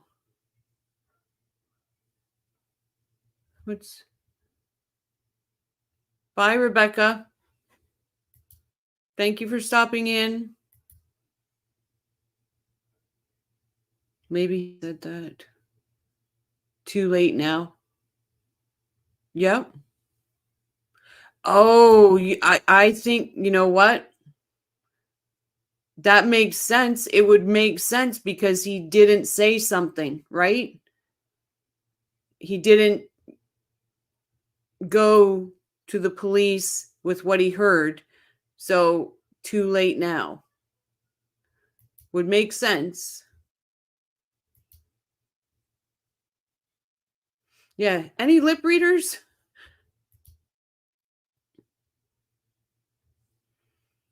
Okay, that makes sense too. I get it now.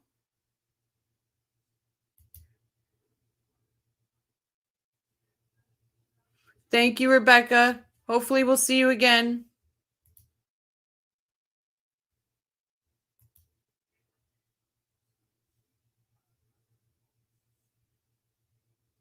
Yeah, you know what?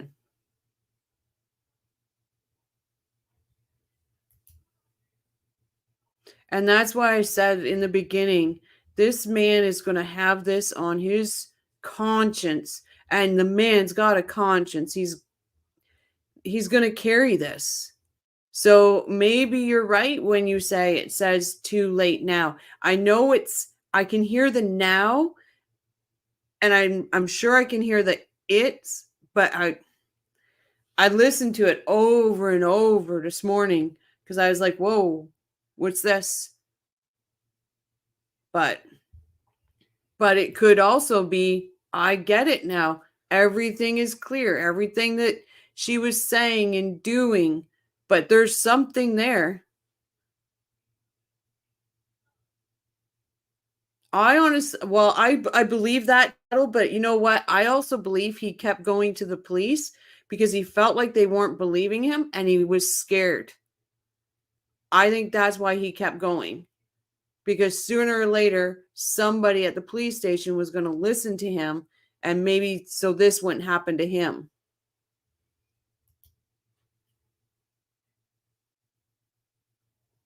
Okay, I will, life. Emily, you think it's too late now? Carrie's regret and not saying anything. And that's why I said, like, this poor man has to live with this for the rest of his life. Because we all know Jeffrey's not lying. But the thing is, people out there are going to say he is lying about that comment that Wendi made to him. And Wendi, boo. But anyway, I digress. She made the comment about a hitman to him. He didn't say nothing. Dan gets murdered. And now he's got to live with this. He shouldn't have to. He is another one of Wendi's victims. Absolutely. Okay, I'm going to play it again. You said life 7.75, or you want me to go slower?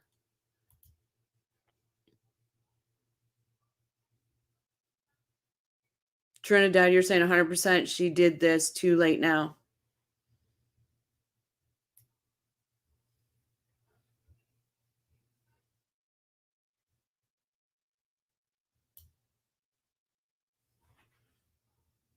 Here we go, guys.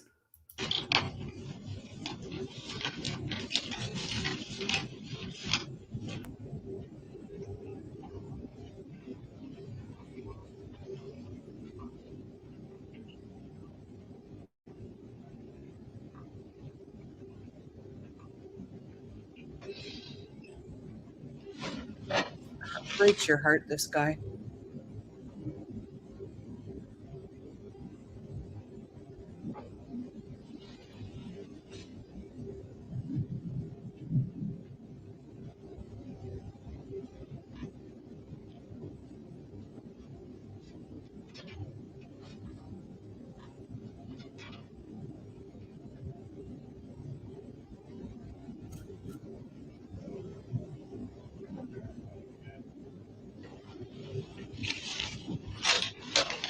I'm sure he has, Sam.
Sonny, you need to scream at me. I don't, so I'm going to go back to Maria's here. Too late, meaning he regrets not seeing the whole picture sooner, but it's not his fault and we need to pray for him. Absolutely. Life's too late now. Life is yelling at me, can't hear you. Muted again by Sonny. And then there was this one here. Sam's. He framed, and I said he wouldn't have been in prison. We all know that. I think that he's a lackey to derail the investigation, to bide some time. That was, I think, their thing. But the problem, I'm going to mispronounce the neighbor's name. So I'm just going to say Dan's neighbor would have been good for Jeffery Lacasse. Because the cars look similar, but the colors. But I don't think he would be in prison.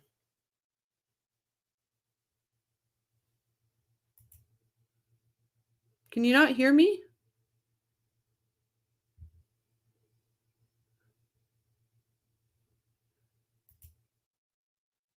Gregor, thank you. I pronounce it wrong all the time. Can you imagine that poor old man finding Dan that way?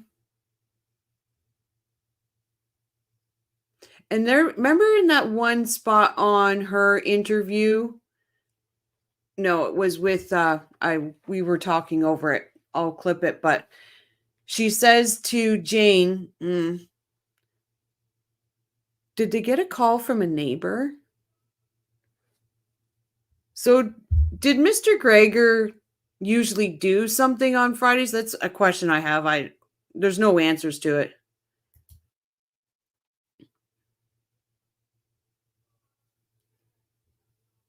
Oh, he was saying like the 911 operator was delaying that. Like, I think we all can say that he dropped the ball there because he was saying you need to get somebody here. Geiger. Thank you, Cliff.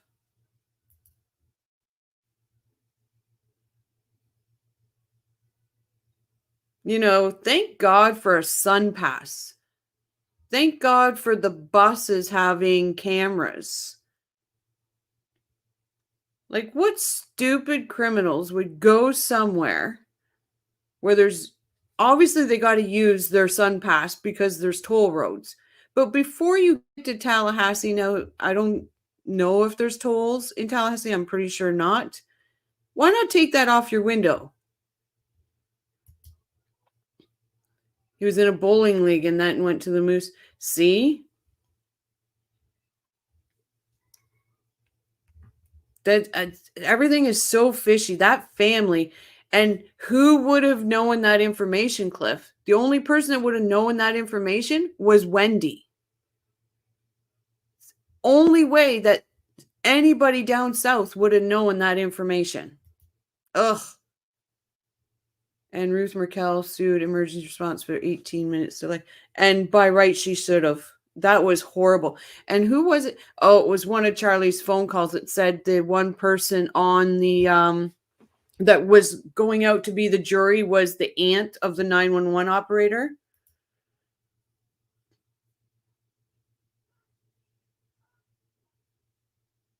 I think so. He said it was the picture. He said the picture upset him, made him angry, and he just said, screw it, I'm going tonight.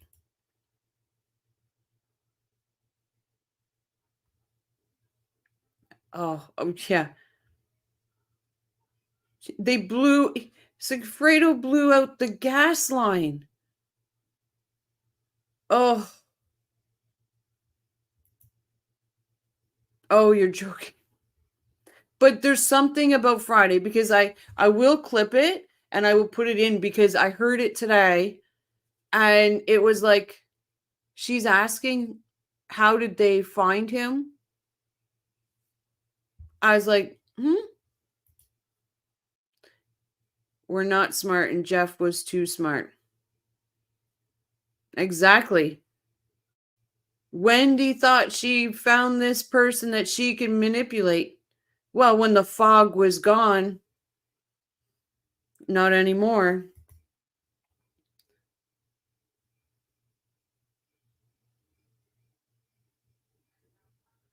Okay, so yeah, they could have used cash. They could have. So, do those sun passes come off the windows or are they permanent on the windows?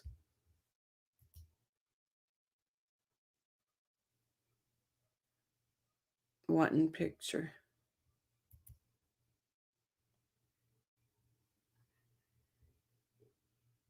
They took laundering money to a whole new level.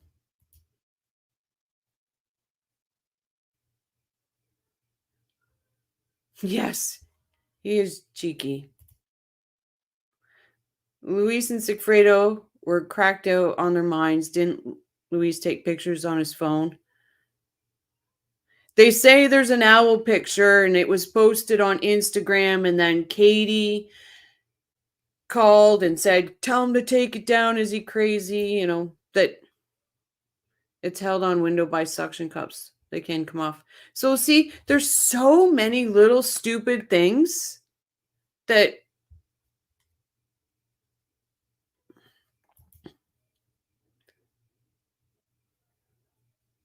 yeah. Like I'm like, okay, so the Adelsons we all know, and we can't take it away. They're all very well educated. But what do they think they are? Like, they're not the Gotti family. They're not they're not any of this, because the paper trail is ridiculous. And then there's like the Sun Pass. American court said, Sam said, they can come off. Why would you leave that? Yeah. The owl photo is a symbol of death in Native American tribes. And Wendi wore the owl shirt on the day of the funeral. On the day that Dan was murdered. In her rental condo, there's an owl above the bathroom mirror. Luis was supposed to take an owl picture while he was in Tallahassee. That's why I say she's into symbolism. That's why I said when Jeffrey made that, it was like the third eye symbol. Any information, Katie Benham is one ruthless and worst of all. Oh. And she had a deal. They were going to let her walk free to give up Charlie. I'm telling you, there's a money trail there somewhere. There's got to be. Who would do that? Who would not take that?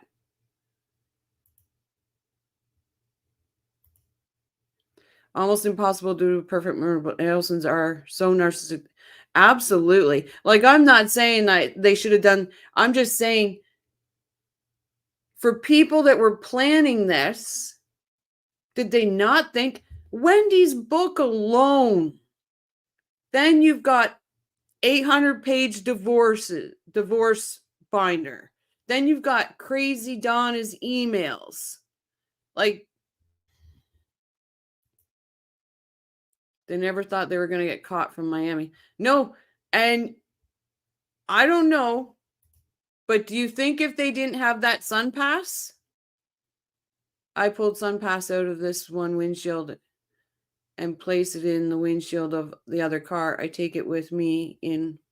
Okay. So Sam, if they didn't have the Sun Pass, do you think they would have had a harder time tracking them?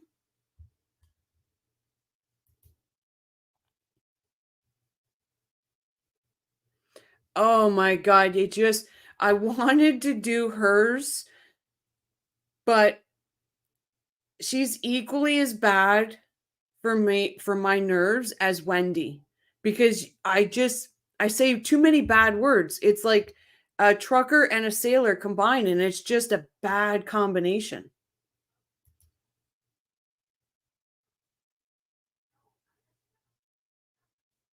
Oh, wow. My son's initials are TLC.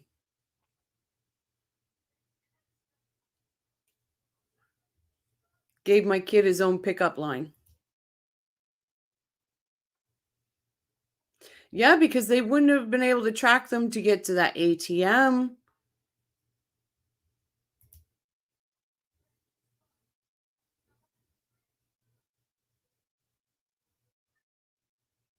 Yeah, but if they paid cash instead of.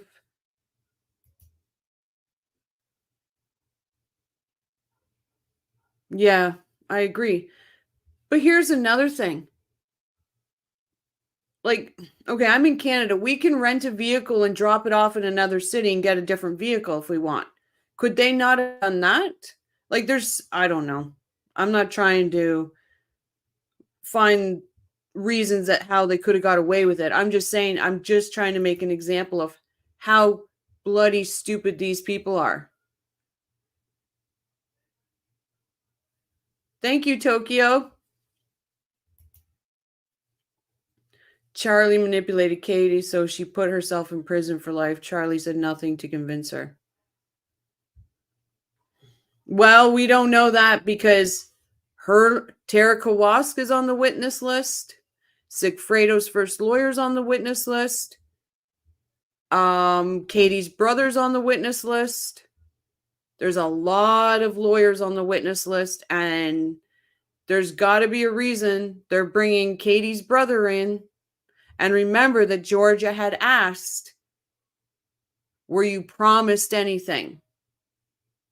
And Katie went to say, no, but, and then she stopped and Georgia said, no, finish. And then Katie backtracked and said, no, but somebody did call and say,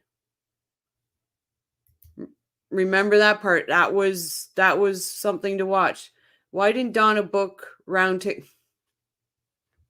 The amount of money these people had, book a round trip. Seriously. Even if they arrested her at the airport with a round trip ticket, they couldn't have got her on conscious of sorry. Somebody will get it. It's gone out of my head. Conscious of guilt, or I know I'm saying it wrong. They wouldn't have been able to do that because he had a return ticket. My daughter just came from the Keys and I got an invoice for all her tolls. Oh no. Hopefully it's not that bad.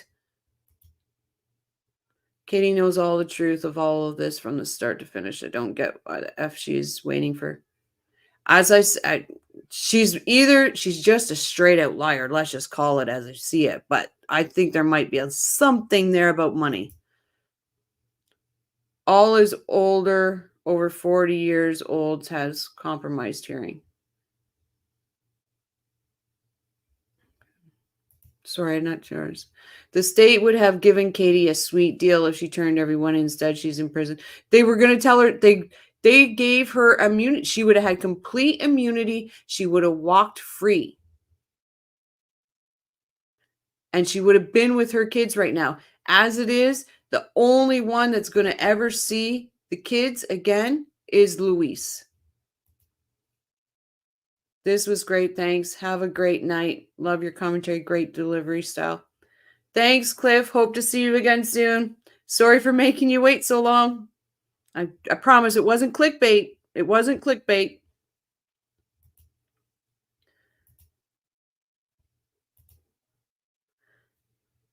Thank you. See you again. I'm wondering if Katie will finally tell all about Wendy's involvement and possible get a deal. Do you think there might be WhatsApp chats between her and Wendi? I've always wondered that.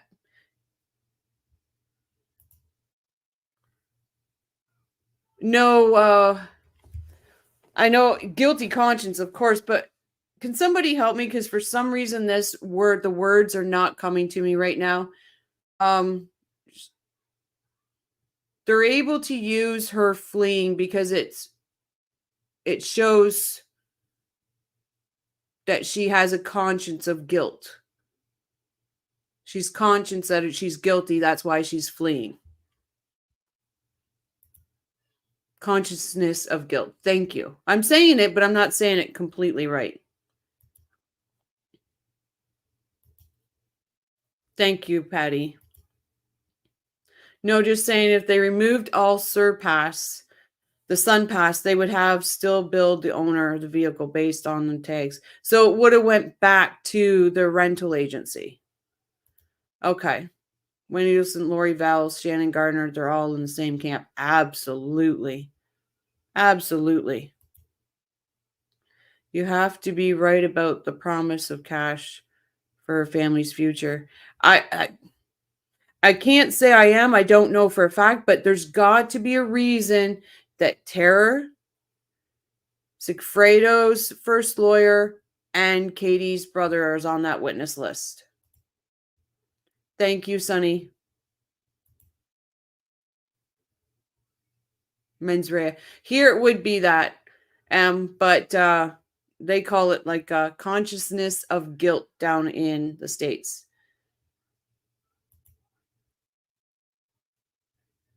Thank you, everybody. I'm so glad everybody could read my mind there. It was not coming out.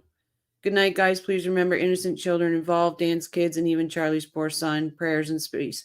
Absolutely, Angie. Thank you for putting that out there and reminding everybody. We have to also remember that we can't stand Wendi Adelson and all this, and we might have our things, but please, on social media, Facebook, Instagram, Snapchat, Reddit, whatever, please remember that these two boys are still attached to this woman, because I know she's getting bullied. Ruth has put it out there that please stop, because there's no separation between Wendi and these two boys right now. So what comes her way goes the boys' way, and we need to be mindful of that. No, Texas is close to the border.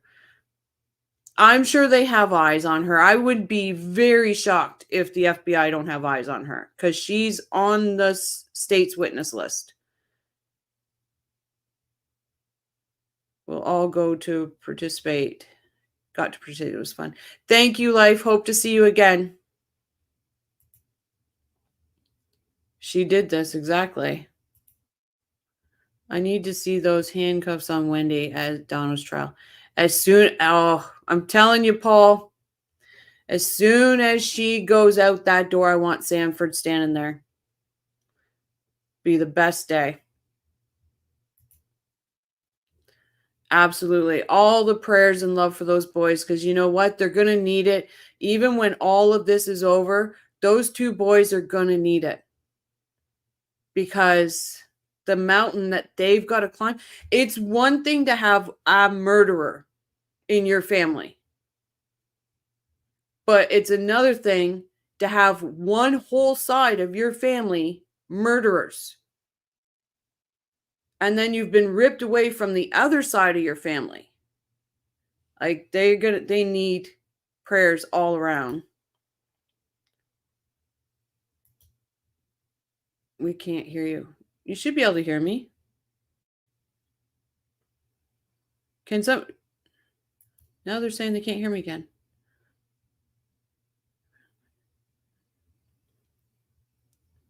I have. So when we heard that she was moving to Austin, and I instantly thought of Mexico. I remember the Taco Bell, the old Taco Bell commercial with the little chihuahua. That's what I thought of. I thought of that old Taco Bell commercial. Can't wait till Wendi gets caught. Absolutely. The impact of what the Adelsons have done will one day slam into those boys' adults' lives and they're gonna need their Aunt Shelley is going to be their support. I guarantee it. I had to change their names. How could she be so? That's the most evil thing about it. They have been told so many lies about the Markells. Absolutely. They're probably so brainwashed. Okay, Donna, thank you. Thank you, Sonny. Thank you, Em. Yep, I thought of the Taco Bell dog. Honestly. I'm not saying it meanly. It's just what came to my mind when might be running for the border.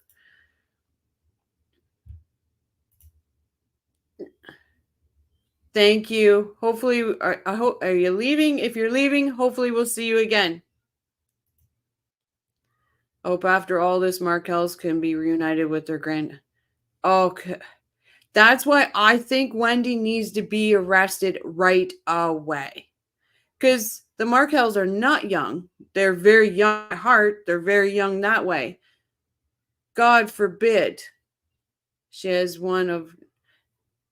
Imagine what she's paying for that lawyer. So sad how she changed their names.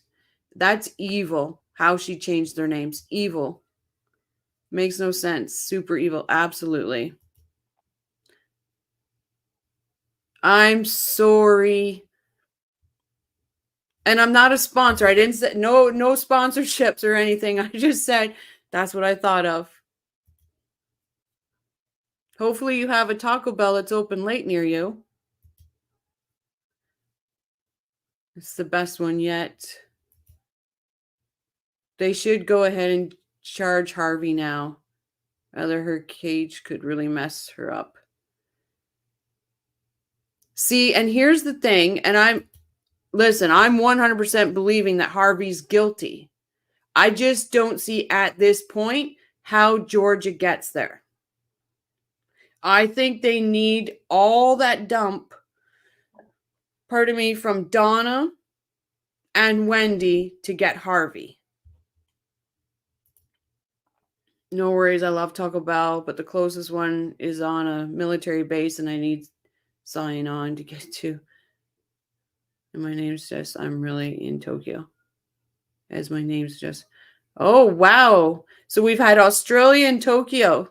Thank you for joining. I appreciate it. 800 an hour. Can you imagine? Have you followed Shannon Gardner's murders as Florida case as well? Murder for hire. I've looked into it. It's just, as of right now, Donna goes on trial on the 17th. She starts the jury selection. No, sorry. Her trial starts on the 17th. So kind of focused on that one, but I keep my eye on the Gardner one. Absolutely. Georgia wants all of them convicted for the Markells, and we know she is working as fast as she can. The dominoes will fall. Absolutely. And hands off to Georgia. You can see it in her face when she wants to rip Wendi apart, but she is able to pull herself back and do exactly what she needs to do. She's amazing. Honestly, if you needed a lawyer and she wasn't a prosecutor, she was a defense. Could you imagine her as a defense lawyer? According to Carl, she can appoint someone other than the Markells to care for the boys. She will do everything in her power to keep them away from the Markells. And she can. And there is supposed to be family in Austin. They're supposed to have, I think, cousins and there's something like that in Austin. So she can do that. But do you think that those family members are going to keep them away from the Markells when all the truth comes out? I don't. This is my first time here and I'm coming back from the UK. Oh, thank you, Patricia. I greatly appreciate that. Georgia she is amazing. I think Paul has a crush on Georgia. That's okay. If I was a man, I'd have a crush on Georgia too. This is my first time too, but we'll be back. Thank you, Deborah. Agree.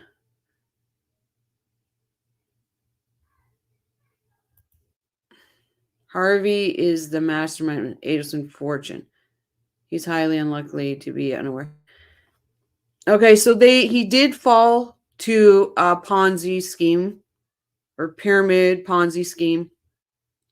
And he did get the fortune back. But that fortune is combined, right? It's Charlie's, there's like, that's where all the switching of names and money for buying unit or buying apartment, stuff like that. One will buy it, then they'll switch it into the other names to keep the IRS off their behinds, I guess.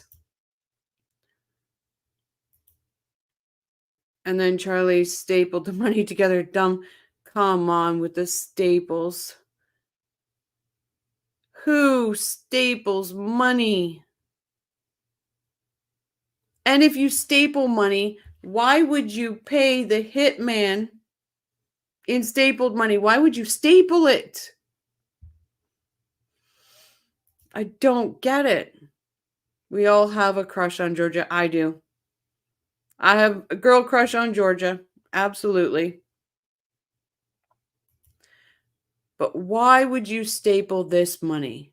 Like, if you could pick the dumbest thing out of all of it, what was the stupidest move ever? I say the stapled money. Because like Charlie said, if the money was stapled and he got it from Katie, then he got it from me. Absolutely. I think that's the stupidest move they made. The dumbest move they ever made was put it out on Dan anyway, but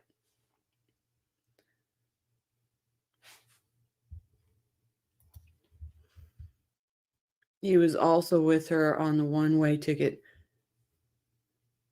Oh, I tell you, that video just, that makes me laugh. Makes me laugh. I did a video on it, and you'll see as she's walking down, doing her perk walk, there's a big sign that says all together now. And I'm like, symbol. Georgia's going to get them all together. And they're never going to be in the same prison. They're never going to be able to talk to each other again. But they'll all be together and behind some walls. The maestro always staples his money. He couldn't make this. Exactly. Who would ever thought somebody staples money? I don't get it. I'm still confused how the money got wet. Oh, Marie, are you still, if you're still here, Marie was amazing last night because I actually, she said it perfectly. Donna physically washed the money. And it sounds crazy, but, and then when everybody says it was moldy, Marie had a perfect point the other night that they washed it for the first trip and bagged it then. So that's why it was moldy, because it sat till the second trip. I hope wherever Wendi appoints the boys to have a heart and allow Ben and Lincoln to have a relationship with the Markel family. Not everyone is a devious as the Adels.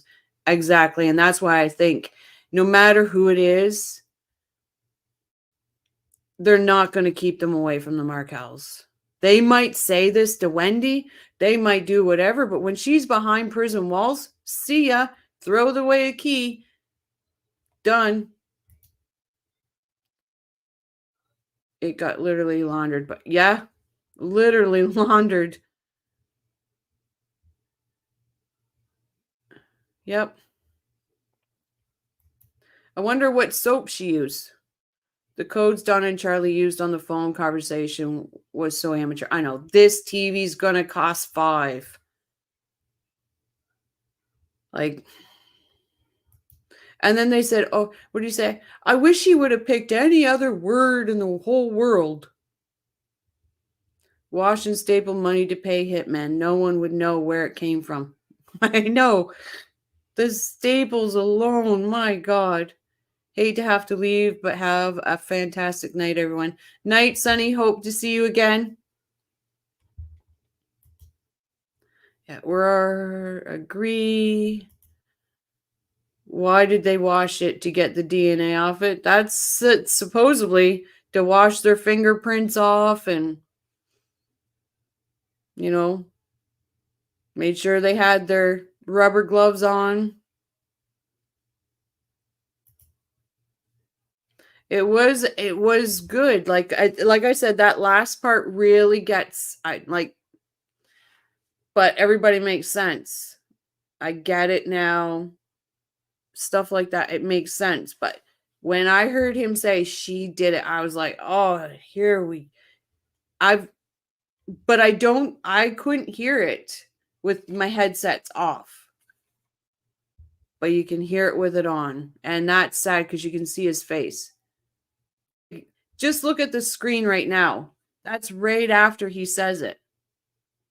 Like his head is hung. He's devastated. I don't know. We're all speculating on how they washed it. Maybe in the kitchen sink. I think Patty's Playhouse said maybe in the dishwasher. Another person said in the wash machine on Delicate. Oh, who knows? Night Shrill, thank you for stopping in. Hopefully we'll see you again. And like Marie said, oh, like this image of him right after he said those words is heartbreaking. But like Marie said the other night, she believes that they washed it prior to the first attempt. And it was already bagged. And then when they dropped it off to Charlie after they did murder Dan, the money was moldy. I had heard probably the dishwasher. That's what Patty's Playhouse said. I picture her and Harvey standing at the kitchen island. This, their nice big marble island, and they've got everything set up like a dentist office for the equipment.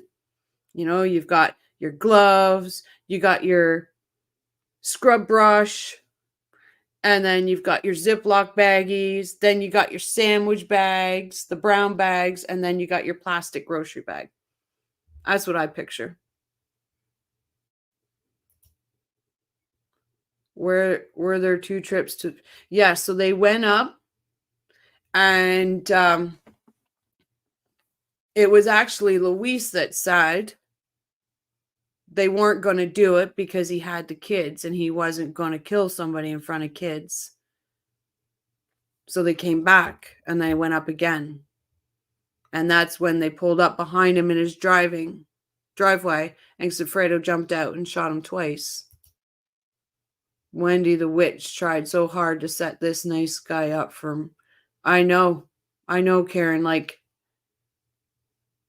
I hope he finds everything he deserves in life, because he deserves it. 100% deserves it. Well, everyone, that I'm starting to lose my voice. I want to thank everybody, every single one of you for coming in tonight, watching the live. There will be a live Tuesday night.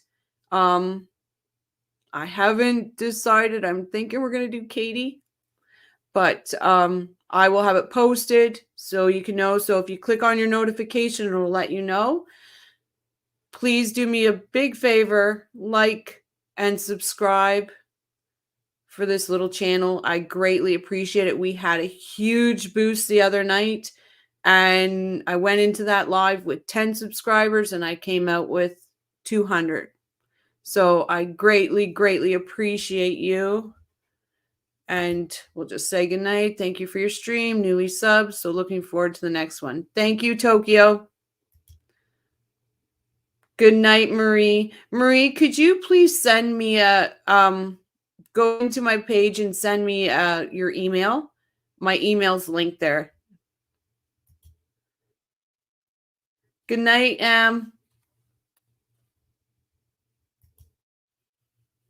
How did Wendi try to set Jeff up? New to the case.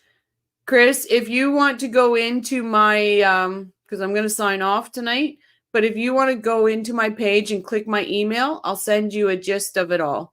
Okay, get you caught up. Channel's growing fast. Keep it up. Thank you, Paul. Us Canadians got to stick together. Great show tonight. Thank you, Donna. I appreciate it. It's very much calmer than the night before. It is a long story, Rebecca. That's why I figured an email would catch Chris up. See you next time. It's been a pleasure. Thank you so much, Patricia. Hope to see you soon. All right, everyone. Thank you very much. Remember, there's a subscribe button. Where is your one? So if you go to my homepage, Crime and Coffee's homepage, go in my description about the channel. My email's in there. You want to... When is your one? Oh, sorry. I thought I was speaking to Chris here for a minute. I'm not sure, Donna, what you're asking. New to your show. Great job. Thank you, Diane. Hopefully you hit that subscribe button.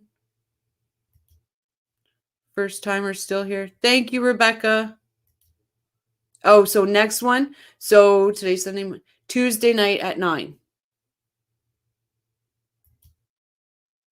Good night, all. It was an awesome show. Love chatting with you. Thank you, Deborah. Okay, everyone. I could keep going and I could fall down the rabbit hole, but I am going to say good night. Thank you all so very much. I hope to see you all again. Have a wonderful evening. Justice for Dan. Oh, yes, please, before I do sign off, please go over to Justice for Dan YouTube channel. Like, subscribe. Please show your support there. Thank you. Have a good night.